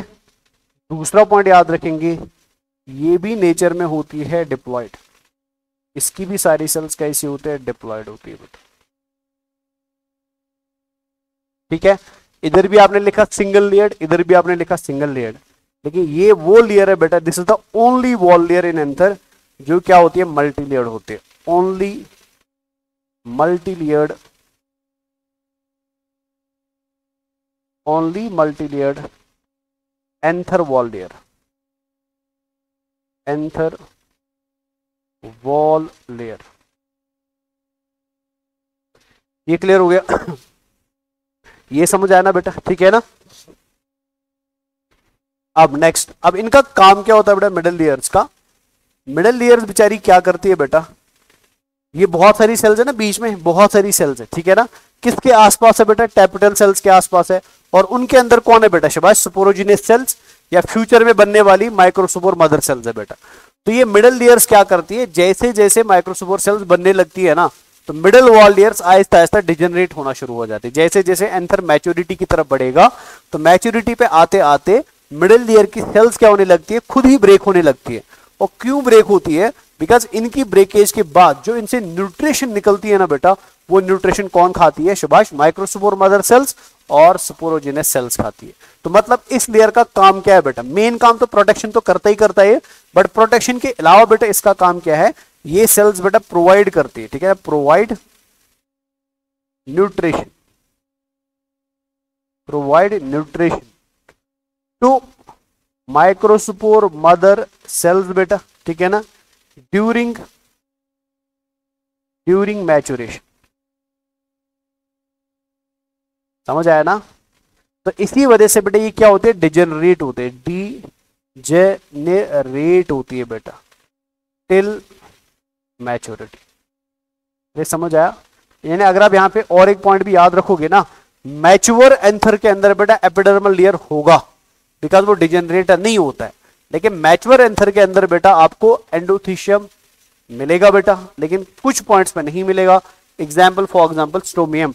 लेकिन मिडल लेयर मैच्योर एंथर के अंदर देखने को नहीं मिलती है बेटा, because middle layer automatically degenerate हो जाती है, और मैच्योर एंथर पे आते आते सारी मिडल लेयर्स क्या हो गई होती है बेटा, खत्म हो गई होती है, बिकॉज उन्होंने अपने आप को बेटा क्या कर दिया, मार दिया, उन्होंने अपने आप को बेटा क्या कर दिया, फना कर दिया, किसके लिए, डेवलपिंग पोलन ग्रेन के लिए बेटा। तो मैच्योर एंथर के अंदर आपको एपिडर्मल लेयर मिलेगा, मैच्योर एंथर के अंदर आपको डेड एंडोथीशियल लेयर मिलेगा, बट मैच्योर एंथर के अंदर बेटा अभी तक जितना हमने पढ़ा आपको मिडल लेयर देखने को नहीं मिलेगा, और एक लेयर भी खत्म हो जाती है, वो हम आगे पढ़ेंगे बेटा, ठीक है ना। तो ये सारी की सारी बातें आप किसके लिए याद रखोगे, शाबाश, मिडल लेयर के बारे में याद रखोगे। अब जो लास्ट हमारा लेयर है which is very very important बेटा, जिसे पढ़ना बहुत जरूरी है, ठीक है ना, दैट इज हमारा इनर मोस्ट लेयर बेटा। जिस इनर मोस्ट लेयर को हम क्या नाम देते हैं, which is called as tapetum. ठीक है, तो लास्ट लेयर जो हम पढ़ेंगे तो ये हमारा क्या है, दिस इज टैपेटम बेटा। तो इधर मैं लिख देता हूं, तो लास्ट लेयर हमारी है टैपेटम। तो अब हम पढ़ेंगे टैपेटम को।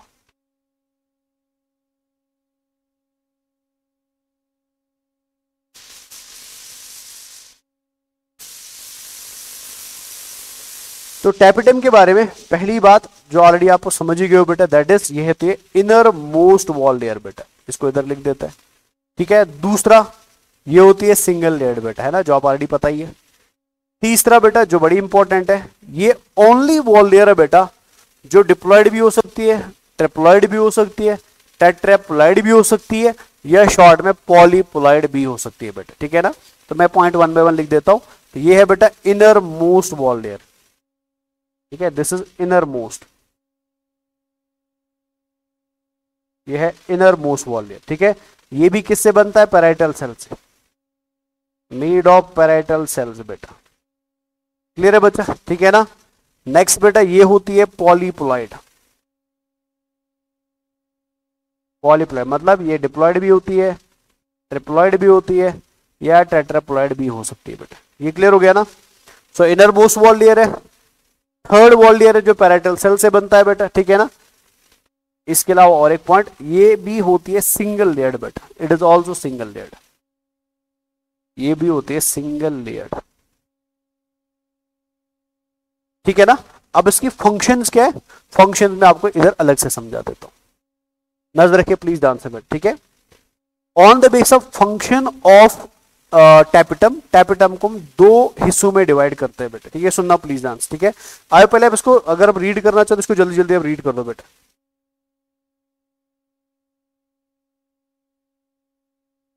चलिए, अब टैपेटम जो होती है बेटा on the base of function, इधर लिख देता हूं, फंक्शन के बेसिस पे टैपेटम के 2 टाइप्स होते हैं। ठीक है ना, एक को हम बोलते हैं एमोबॉइड टैपेटम,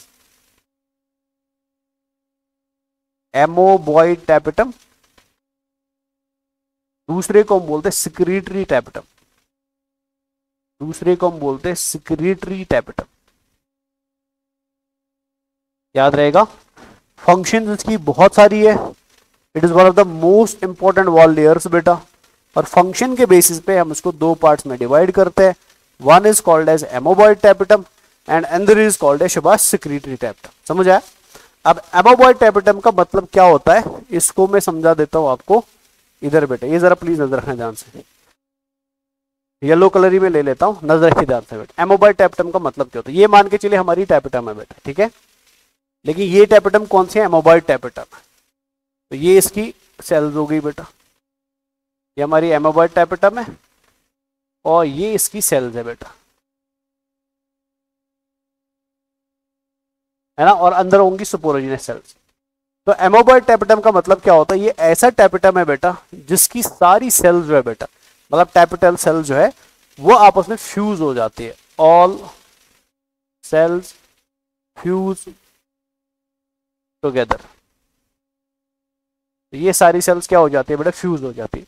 नाउ जब ये सारी सेल्स फ्यूज हो जाती है बेटा, इनके फ्यूजन से क्या होता है बेटा, एक कॉमन स्ट्रक्चर बनता है फ्यूजन से, that common structure is called as periplasmodium बेटा। ठीक है, ये सारी सेल्स है यहाँ पे, ये सारी सेल्स फ्यूज हो गई तो इनके फ्यूजन से क्या हो बेटा, एक बड़ा सा कॉमन स्ट्रक्चर बना, सबके न्यूक्लियस बीच में आ गए बेटा, सबका साइटोप्लाज्म मिक्स हो गया, इस स्ट्रक्चर को हम बोलते हैं पेरीप्लाज्मोडियम। अरे समझ आया ना। अब ये पेरीप्लाज्मोडियम क्या करता है बेटा, ये सुपोरोजिनस सेल्स के बीच में घूमता है, ये माइक्रोस्पोर्स के बीच में घूमता है और उनको कंटिन्यूअसली क्या प्रोवाइड करता है, न्यूट्रिशन प्रोवाइड करता है। आप समझ रहे हो मैं क्या बता रहा हूं, इधर नजर रखो ध्यान से। तो ये आपकी दिख रही है यहाँ पे बेटा सुपोरोजिनस सेल्स या टैपेटल सेल्स। तो टैपेटल सेल्स क्या कर रही है बेटा, ये यहाँ पे बैठी हुई टैपेटल सेल्स ऐसी, इनके एक से ज्यादा न्यूक्लियस होते हैं, मल्टी न्यूक्लिएटेड होती है और पॉलीप्लॉइड नेचर की भी होती है ना ऐसे। तो ये सेल्स ने क्या किया बेटा, पोलन ग्रेन को न्यूट्रिशन पहुंचाने के लिए ये बाउंड्री पे नहीं रही, ये सारी सेल्स कंबाइन हो गई और इन्होंने क्या बनाया, एक बड़ा सा प्रोटोप्लाज्मिक स्ट्रक्चर बनाया। नाउ दिस लॉन्ग, मतलब इमेजिन करो ऐसे, ये सारी सेल्स ऐसे कंबाइन हो गई, ऐसे कंबाइन हो गई बेटा, ठीक है ना। और सबके कंबाइन होने से क्या बना, एक लॉन्ग प्रोटोप्लाज्मिक स्ट्रक्चर बना, जिसको हम क्या बोलते हैं, पेरीप्लाज्मोडियम बोलते हैं। ये पेरीप्लाज्मोडियम अब क्या करता है, ये न्यूट्रिशन बेटा इन सेल्स के जाके बीच में जाके प्रोवाइड करता है, इनके बीच में घूमेगा और क्या प्रोवाइड करेगा बेटा, शाबाश, न्यूट्रिशन प्रोवाइड करेगा। समझ आया ना। तो ऐसे टैपेटम को हम क्या बोलते हैं, एमोबॉइड टैपेटम बोलते हैं। तो एमोबॉइड टैपेटम के बारे में आपको बस एक पॉइंट याद रखना है, इंपॉर्टेंट है बेटा। ये क्या बनाता है बेटा, पेरीप्लाज्मोडियम बनाता है, प्लाज्मोडियम बनाता है। ये समझ आया ना। और पेरीप्लाज्मोडियम क्या बेटा, it is a structure which moves between the sporogenous cells to provide them nutrition बेटा। ये समझ आया। अब secretory tapetum जो होता है बेटा, it is a type of tapetum जो क्या करता है बेटा, जो अपने आप को ग्रो करेगा, अपने आप को डिफरेंशिएट करेगा। इधर मैं लिख देता हूं, ठीक है ना। secretory tapetum क्या है बेटा, ये अपने आप को ग्रो करता है, मतलब साइज में ये सेल्स बढ़ने लगती है, ठीक है, प्लस डिफरेंशिएट करती है अपने आप को, मतलब ये मल्टी न्यूक्लिएटेड बनेंगी, पॉलीप्लॉइड बनेगी बेटा, इनके न्यूक्लियस के नंबर्स बढ़ेंगे और क्या प्रोवाइड करेंगी, शाबाश, न्यूट्रिशन प्रोवाइड करेंगी बेटा, विदाउट फॉर्मिंग पेरीप्लाज्मोडियम। ये न्यूट्रिशन प्रोवाइड करती है, लेकिन ये पेरीप्लाज्मोडियम नहीं बनाती है बेटा। ऐसे पर्टिकुलर टैपेटम को हम क्या बोलते हैं, सेक्रेटरी टैपेटम बोलते हैं। ये समझ आया। सेक्रेटरी टैपेटम खाली न्यूट्रिशन प्रोवाइड नहीं करता है, सेक्रेटरी टैपेटम और एक इंपॉर्टेंट काम करता है बेटा, इसको मैं इधर लिख देता हूं, ठीक है। सेक्रेटरी टैपेटम क्या करता है बेटा, ये कुछ स्पेशल स्ट्रक्चर्स बनाता है। इन स्ट्रक्चर्स को हम नाम देते हैं यूबिश बॉडीज बेटा। क्या नाम देते हैं, शाबाश, यूबिश बॉडीज, सेक्रेटरी टैपेटम। और एक इंपॉर्टेंट काम करता है बिसाइड्स प्रोवाइडिंग न्यूट्रिशन बेटा, वो क्या है, ये यूबिश बॉडीज बनाता है। और यूबिश बॉडीज क्या कर रही है, छोटी छोटी पैकेट्स होती है, वेजिकल्स होती है बेटा। इन यूबिश बॉडीज के अंदर बेटा एक स्पेशल केमिकल पाया जाता है, which is the most hardest biological chemical बेटा। इस केमिकल को दुनिया की कोई भी चीज ऑक्सीडाइज नहीं कर सकती है बेटा, और इस केमिकल को हम नाम देते हैं स्पोरोपोलिन बेटा, स्पोरोपोलिन। ये समझ आया। तो टैपेटम क्या बनाता है, स्पोरोपोलिन बनाता है। और ये स्पोरोपोलिन बेटा पोलन ग्रेन्स के बाहर वाली लेयर, जिसको हम एक्साइन बोलते हैं ना, उसके अंदर पाया जाता है। और ये पोलन ग्रेन्स को स्ट्रेंथ प्रोवाइड करता है। ये समझ आया ना। इसके हम आगे डिटेल में पढ़ेंगे, तो बस अभी के लिए आप याद रख लो, टैपेटम प्रोटेक्शन तो करता ही करता है, बट प्रोटेक्शन के अलावा न्यूट्रिशन का काम करता है। ये सिंगल लेयर्ड होता है, ये पॉलीप्लॉइड नेचर का होता है बेटा, ठीक है ना। इसके अलावा ये क्या करता है बेटा, ये यूबिश बॉडीज बनाता है, जिन यूबिश बॉडीज के अंदर क्या पाया जाता है, स्पोरोपोलिन पाया जाता है। इसके अलावा बेटा आप सबको पता है, या आगे जाके मैं आपको पढ़ा दूंगा, कि जो माइक्रोस्पोर्स होते हैं ना, ये मान के चलो माइक्रोस्पोर, ये हमेशा टेट्राड की फॉर्म में पाए जाते हैं, यानी 4 माइक्रोस्पोर बेटा हमेशा एक साथ पाए जाते हैं। और इनको कवर करने का काम बेटा एक केमिकल करता है, जिसको हम कैलोस बोलते हैं। तो कैलोस एक केमिकल है जो 4 माइक्रोस्पोर्स को क्या करता है, बांध के रखता है, मतलब अंदर पकड़ के रखता है। लेकिन अगर हम माइक्रोस्पोर को रिलीज करवाना चाहते हैं बेटा, तो रिलीज करवाने के लिए हमें इस कैलोस लेयर को तोड़ना पड़ेगा। और इस कैलोस लेयर को तोड़ता है एक एंजाइम बेटा, जिस एंजाइम को कैलेस एंजाइम बोलते हैं। क्या बोलते हैं?